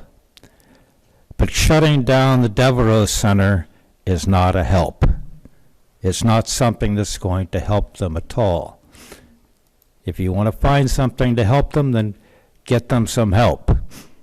But to close down the one place, or one of the places where they could go to get a shower, to eat a meal, get out of the rain or get out of the cold, that is a mistake. You really need to have more empathy. Anyway, that's, like I said, we walk at Topaz Park, Carol and I, and that's, they camp out there too, I think. I see them quite often. I have never had a problem with any of them. 15 years and absolutely no problem. So I realize that they're not the cleanest people in the world, but then, they all have problems. And as far as I know, just about all of us do. Anyway, thank you. Thank you. All right, anybody else? Anyone online? Okay, we'll close the public services, public comments for this period. So the Devereux Center Board have any other comments they want to make after this or not? I'm not trying to force you, but it's up to you. Not at this time. All right. So let me start. We've been working on this as a council since June of 2023. And by some comments, not long enough. And maybe not taking action long enough. We've tried to make changes with the board that was in place and the director to no avail. And it's too bad because the services are needed. But it also is impacting that community of 7,000 people, which is almost half the city of Coos Bay. And it's been ignored, and there's a lot of bad elements going on, and in my opinion, it wasn't being operated correctly, so therefore, it was impacting the people that needed help, because they weren't able to get the help, because the other criminal element was impacting that problem. So finally, we took action, and what we did is we said it was a nuisance, and it was a nuisance. I applaud the new directors. They stepped up. They're trying to move forward. I think they're going to make a difference, and we hope. But it was also mentioned how we have all these other services in this community, right? And they're seamless. They're not impacting the community in the way the Devereux Center was. And I'm hoping it can change, because that's what needs to happen. Also, all those services were impacting a facility that could not handle those services. And therefore, they spilled out into the community. And now, these services are offered in other ways. Other churches have stepped up, and I appreciate it. I think it's wonderful, 25 per location, and they're going to continue on to try to take care of it. Even when they fed the people there, remember, they closed up at 2 o'clock. Where did all those people go? They went out in the community. They needed wraparound services. We've had discussions with the new board members, and they've talked about they need wraparound services, because when you do a service for these individuals and you find out what they need, you need to be able to place them in a facility or a place that's going to benefit them, not just let them be and have nowhere to go and not be able to get the thing taken care of. So that's the direction that we've interacted with this new board. I have tried to make connection with. They've made attempts. They've had a short period of time to do this, but I think they can get there. Am I willing to just let the license be revoked? No. Am I willing just to allow it to continue? No. I believe, and this is me, now we have other counselors here, that I think that we should continue a dialogue with the board, and I would like to see a 30-day extension where they come back and give us an interim or a report on where they're going and how they're there, how we can help maybe work with them, and see how it happens. And then take it one step at a time. And hopefully it can be resolved. If not, then I think the license at that time might go away. But I'm only one, so I'm going to stop there and let my other counselors speak. Mr. Mayor, were you, just for clarification, you're saying let the suspension be in place for another 30 days? Yes. Okay, I wanted to make sure that was clear, because I don't think people understood Yes, that. I would say that we give an extension of 30 days, not reinstate the license. Anyone else? I agree with Adam. There's a long way to go. And we are missing specifics on policy changes. Jess, I appreciate what you said, that the Devereux helped you, but that you understand there were flaws. That's what I see too. We want to be able to provide dignity and support to the clients that visit the Devereux, and that was not the case before. And so we have to really see a complete change in how it's operating and how it is providing service in the community, how it's partnering with other agencies, and how it's being a good neighbor within the community of Empire. I am hesitant in providing a 30-day extension. I'm willing to do that because I see that you've made progress, but I want to see even more significant progress in specifics when you come back and over the course of the next 30 days. Anyone else?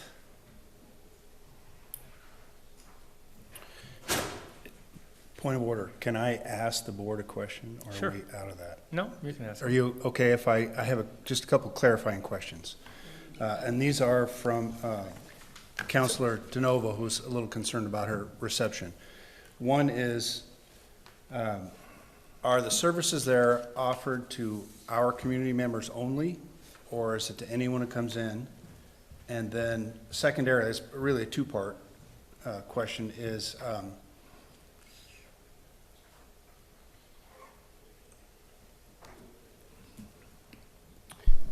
are we tracking that? Is there a way to track who's coming in and out? So that's a two-part question. Could you come up here? Because I think there were some concerns about people migrating in, migrating out. So are the services for our community members only, or for everyone who comes in, and are we tracking it and how? My name is John Richardson, board chair for the Devereux Center, been there for 8 years, and pastor at First Baptist North Bend. The answer to most of that is yes. In other words, anybody who comes in at that point in time comes to a desk to where they come in and they register, and they are asked, and we gather certain information from them at that point. Part of the hard part about tracking is we're asking, some of where you came from. We're trying to figure out how to better maybe do that. But we have a tracking system in place, and we're trying to put that out as well.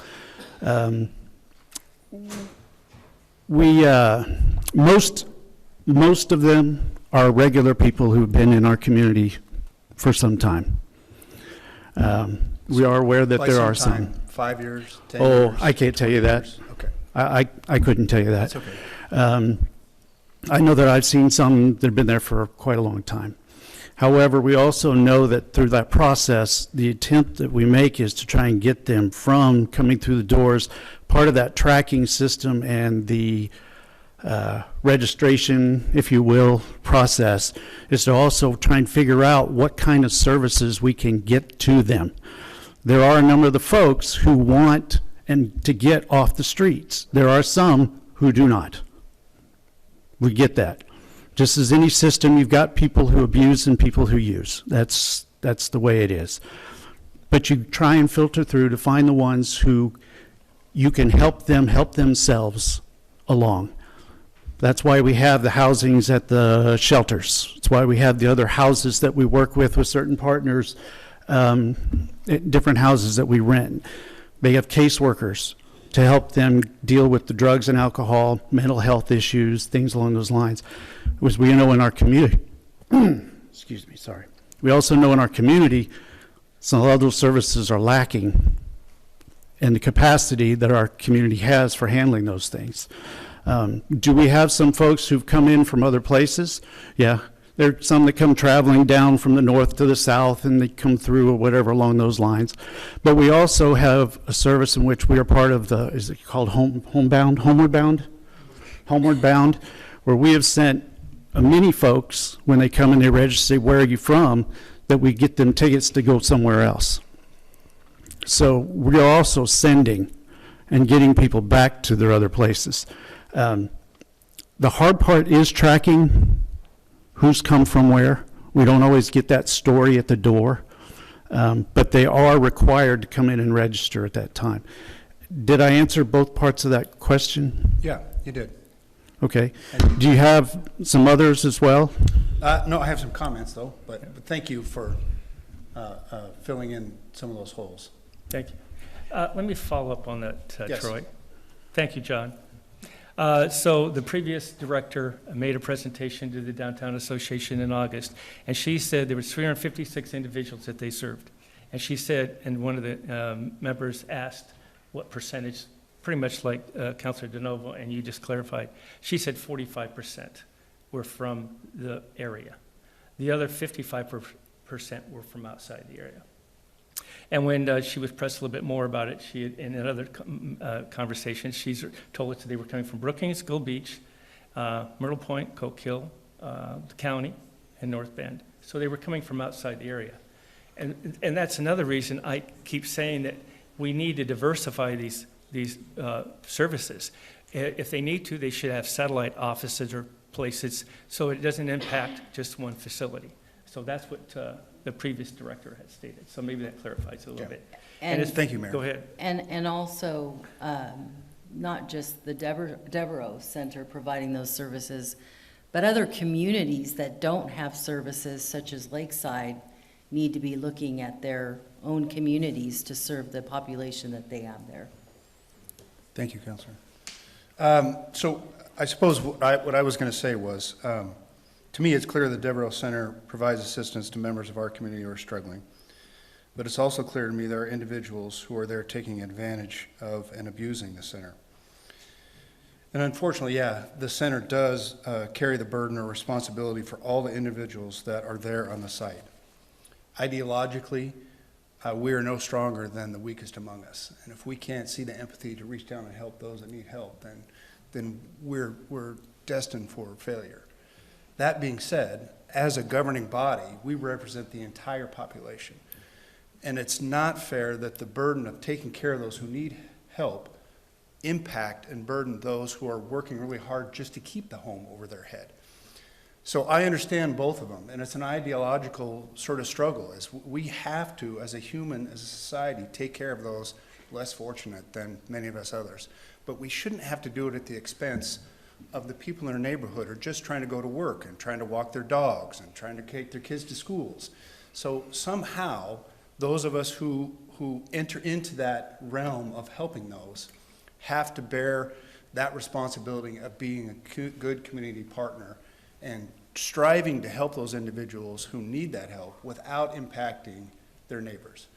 Because, you know, we've heard all kinds of communication tonight of different locations or different facilities, and the truth is nobody wants that in their backyard. And the truth is we'd all like it if no one was homeless, if we didn't have, you know, drug abuse, and we didn't have physical abuse and mental disabilities. That would be great. But it's not reality. We have that, and we have to help those people as best we can. Those are somebody's kids, somebody's sister. But again, as a governing body, we represent everyone, and we have to figure out a way to do that without negatively impacting those people who are working really hard just to keep their homes and take their kids to school and buy their groceries and enjoy their neighborhood. And to that end, I would support extending their license another 30 days. But as other counselors and the mayor has indicated, this has to be with real effort and real show. There has to be progress moving forward. Because I suppose wherever we go, we carry that hammer of revoking that license. So I think there's less harm in extending that and working with them to make sure they're meeting their goals. And I think the neighbors should be part of that conversation too, to make sure that we're making that happen, that they're feeling more comfortable and they're seeing the progress too, because they're the ones that are directly impacted by it. That there's less harm doing that than if we just shut it off and then they have to reapply or have to start all over again from ground zero. So I would personally be in favor of extending it 30 days with, I don't want to call it close supervision, but the understanding that we want the center to work strongly with the city council and the neighborhood to make sure that we're being good partners while we're taking care of that portion of our community. That's my 2 cents. Okay. That was actually probably 6 cents, but. That's all right. Stephanie, you have anything? I agree with most of the comments that have been made here. I think Councilor Cribbins probably summed it up nicer than I could, other than to say you cannot have a rose without thorns, and homelessness is messy. And it's even messier, though, if we lose our compassion in trying to deal with this crisis that we have, not just in Coos Bay, but everywhere. But I am in favor, and I think that the request was also of us that we don't just revoke completely at this point, but that we extend this process that we've been in for the last 30 days, another 30 days, and I would be in favor of that. I appreciate the communication has been 100% better back to the council, and not only from the Devereux Center, but also our members of our community that are impacted by this. I live in Empire. I feel the pain that folks have seen, but I have also seen that I live not in the central zone of where the Devereux Center is located. I live off of, at the very end of South Wasson. So I am seeing more people in the neighborhood. You know, if people are unhoused, where else are they going to be? They're going to be walking around in our community. So it is going to impact our community, and it's just not going to go away just because folks want it to. So I feel that we have to definitely have some sort of compassionate way to deal with this crisis. And again, I do appreciate the folks who have stepped up tonight to communicate their concerns, as well as what is happening and has been happening over the last 30 days. Well, it's more than 30 days. I have definitely noticed an improvement in the Empire as a whole. All right, thanks. Carmen or Lucinda, either one of you want to make a comment? Sure, I'll jump in.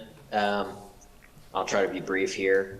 First off, I just want to say thank you to all the ministries and other organizations that are helping to step up and feel the need of those of our less fortunate citizens, and also a thank you to the board members that are joining the board and really stepping up towards helping to find solutions and being proactive in our community at dealing with a very difficult problem.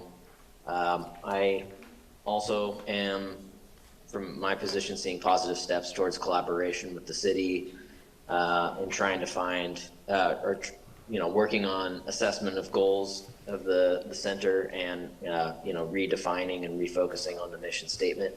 I think these are all good steps. I think it's a pretty heavy lift, especially for a nonprofit organization that relies heavily on volunteers. So that being said, as a volunteer myself, as all of us are here on the city council, we know that it's a lot of focus in addition to our own families and our own jobs and everything. And so I just want to say thank you for everybody who's working on these issues. There are a lot of frustrations in the community. I share frustrations as well. And I'm asking myself, what can I do? What can we do as a community? And I would say that I'm very grateful for the Devereux Center for at least addressing these issues. And I believe that the board is listening and is making positive steps. So I would say that, trying to will these problems away by just closing the center and seeing that approach and that level of support and the help that they do provide for the people who are struggling doesn't seem like the best solution for progress for any of the citizens, honestly, whether you're experiencing homelessness or you're frustrated with those who are. So I would be in favor of extending the 30-day grace period again and trying to see if we can, lean into supporting the Devereux Center and the board members who are volunteering their time to find solutions. I hope that these efforts will lead to a better situation for the neighbors, for our citizens that are experiencing homelessness, and for this community as a whole. So that's where I'm lying. Thanks, Carmen. All right. Did you want to make a comment, Lucinda? I know you're...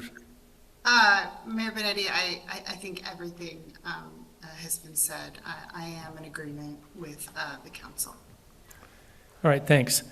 All right, so Nate, how do we proceed to extend this for another 30 days? But you guys just make a motion to extend the 30 days. That's how we do it. Okay. I'll make a motion to extend the business license for 30 additional days. I'll second. With that, I hope that the board comes back. You can come back in our next council meeting, which is in 2 weeks, or in 30 days, and just kind of update us where you're proceeding and how things are moving forward. I just need to say, it's not that we don't have faith in that you can accomplish it, but it's been a real tough situation in the past. So this is me speaking. And so I think that's why we just want to make sure that things are moving forward in a positive direction. So anyway, thank you for all your efforts. With that being the case, we have a motion and a second. Any other comments? Hearing none, I'll call for the question. All in favor say aye. Aye. Aye. Aye. Aye. Any opposed? Hearing none, it passes. And with that, let's just take a small break, a 5-minute break.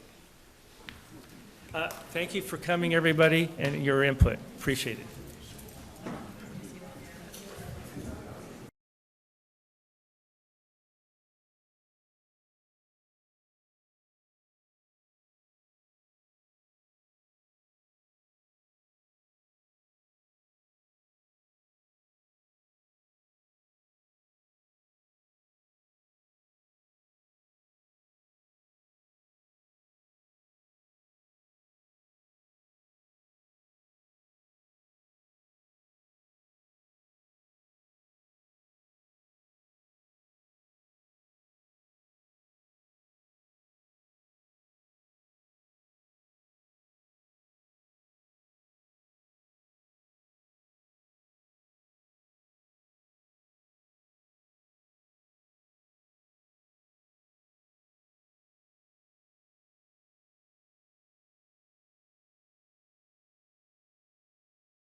All right, the meeting's back in session.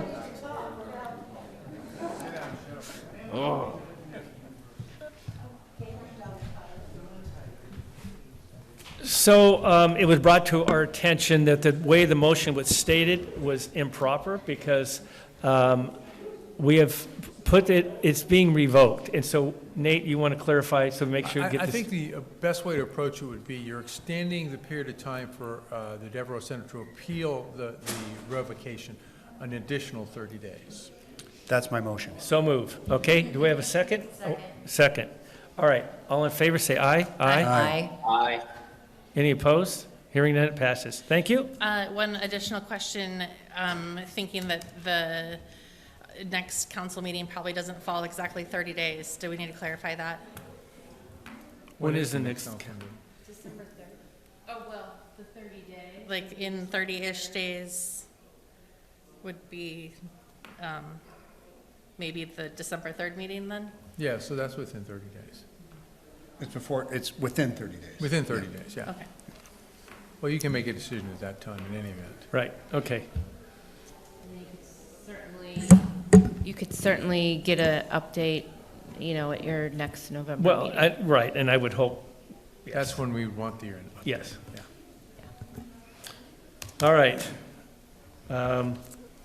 Next item on the agenda is consideration to approve the Bicycle and Pedestrian Fact-Finding Committee and bylaws. Jennifer, Okay, thank you.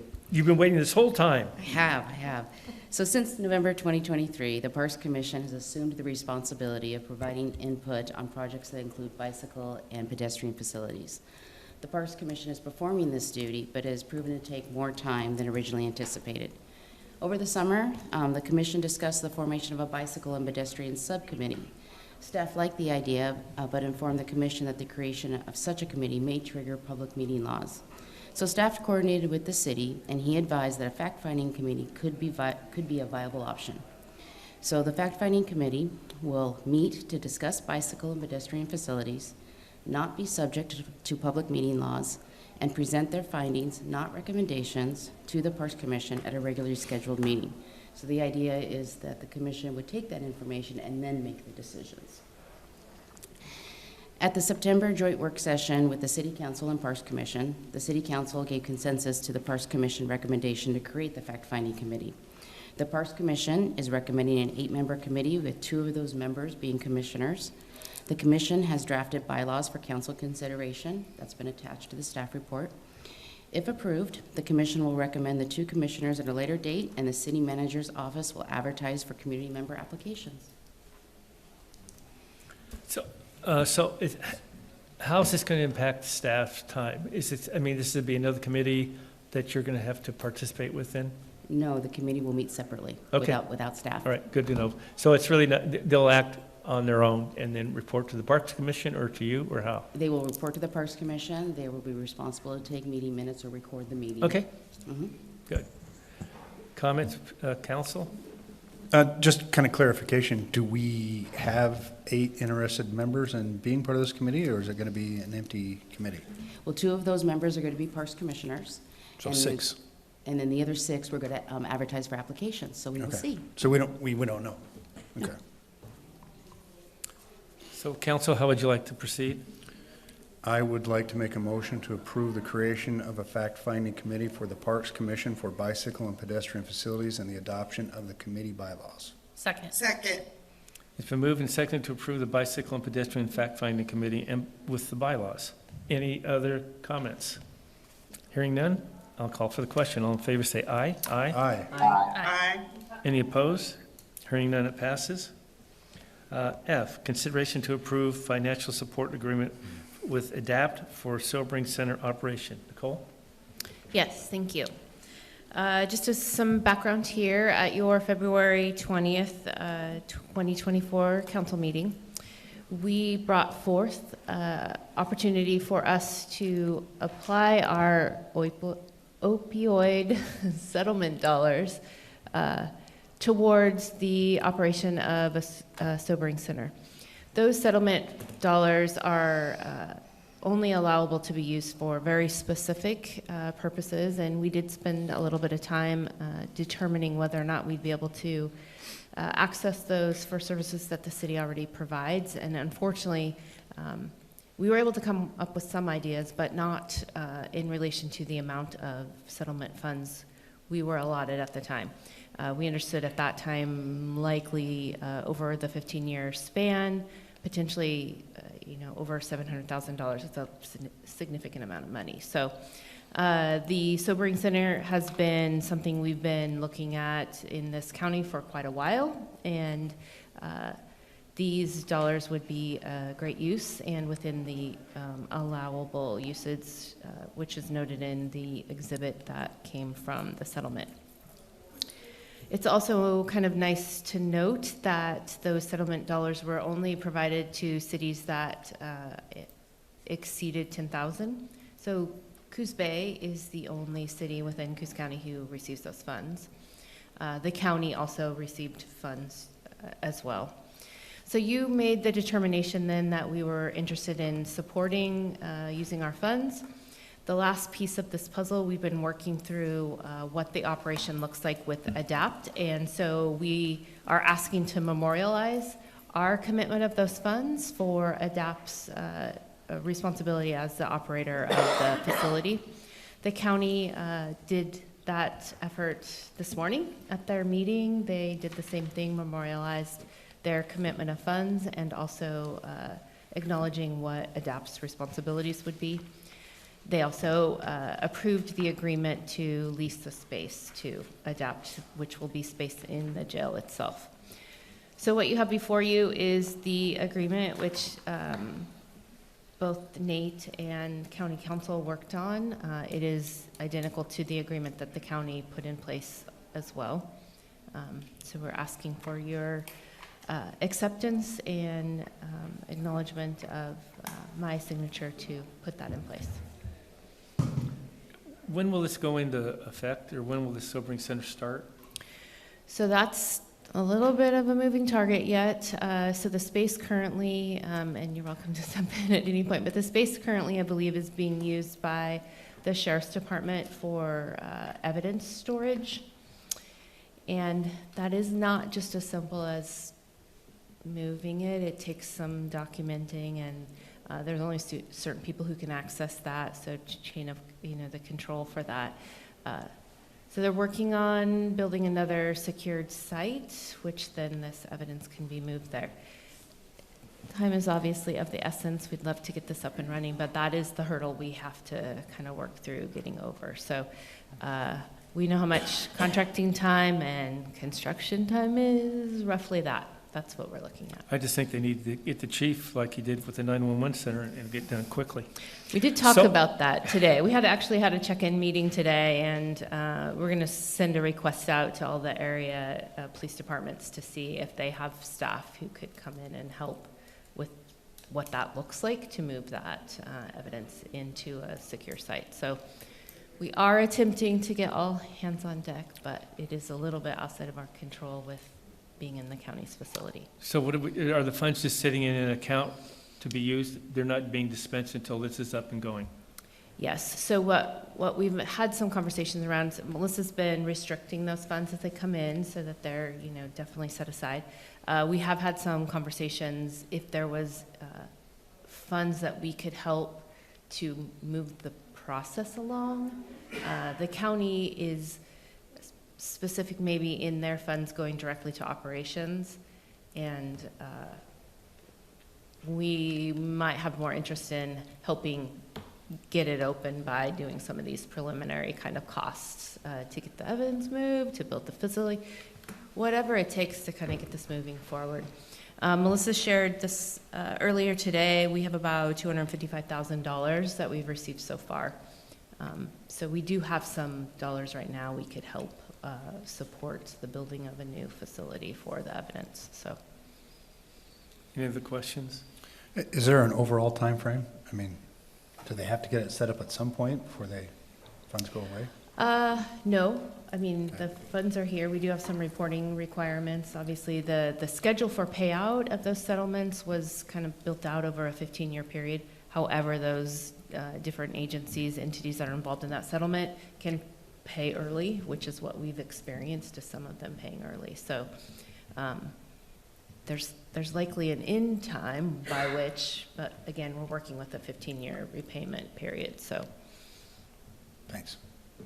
I just want to appreciate the local alcohol, drug, and planning committee, which is a group of largely volunteers who have been driving this effort, and it's because of their tenacity that we are here. And I know Chief and Nicole and many other people have participated in that, so thank you for sticking with it.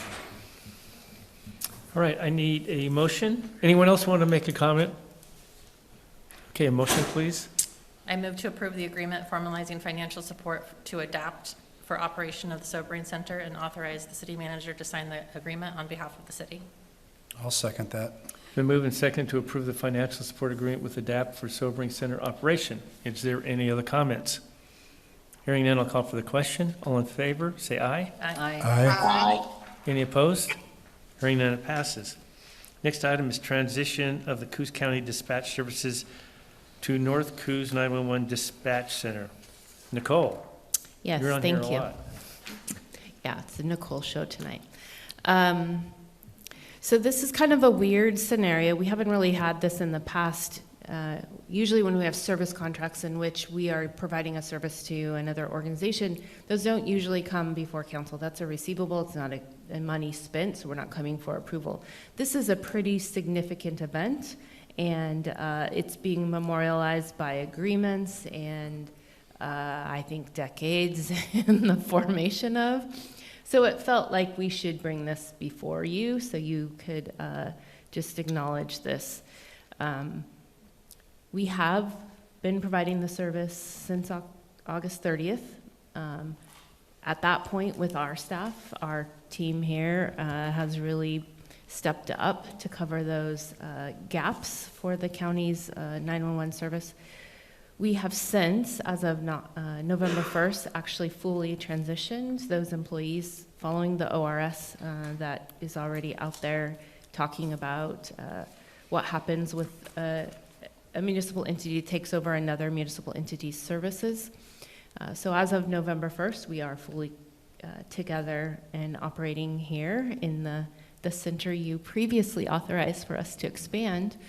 The last kind of piece I guess I would share with this is there was a kind of a push for us to get an agreement in front of the Office of Emergency Management, who distributes the 911 tax that's collected from everybody's phones.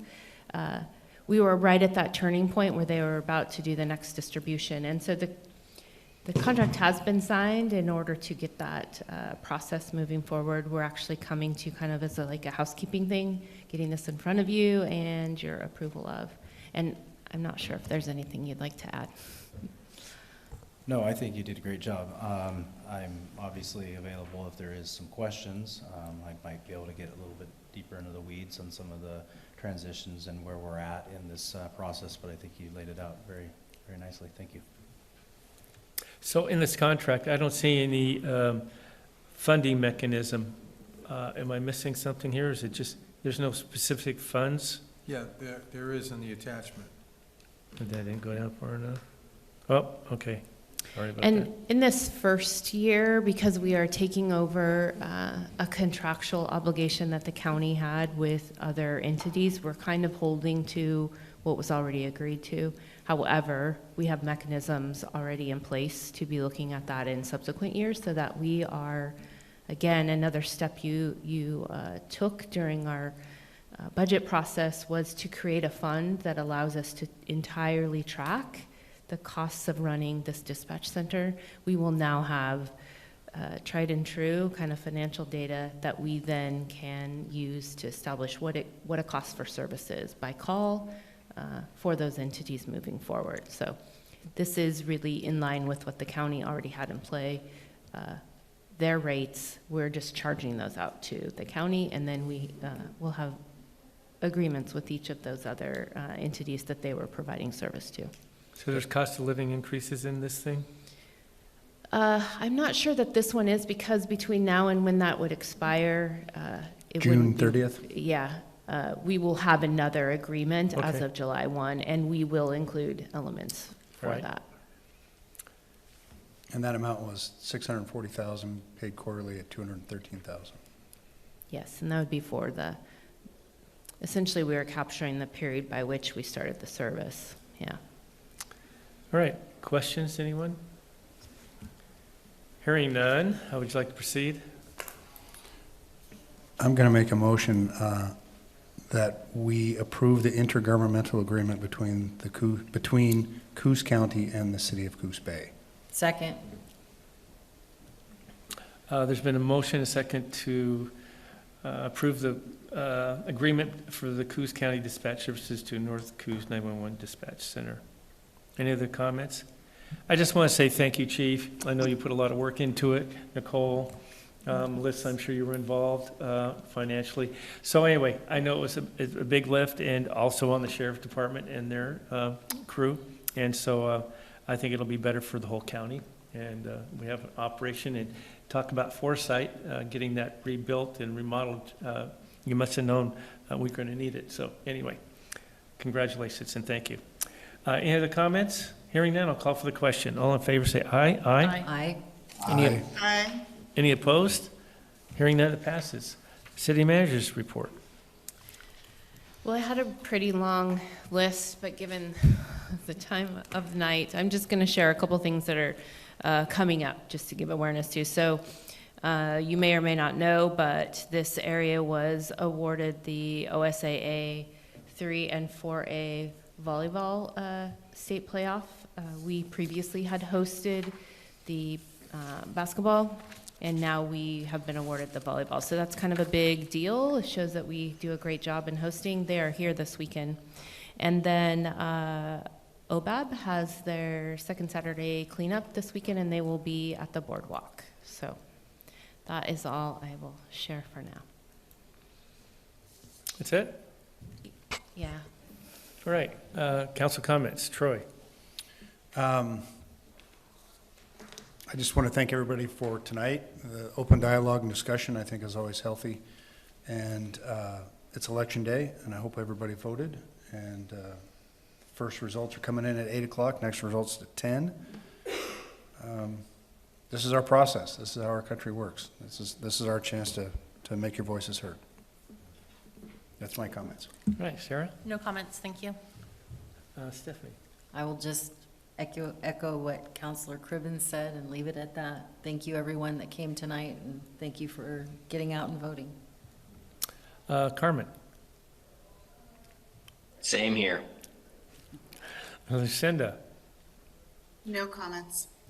All right, I just want to thank everyone again for participating tonight. I also hope that everyone out and voted. It's important to do, and I'm glad that we have a new clock. It seems to be working well, at least.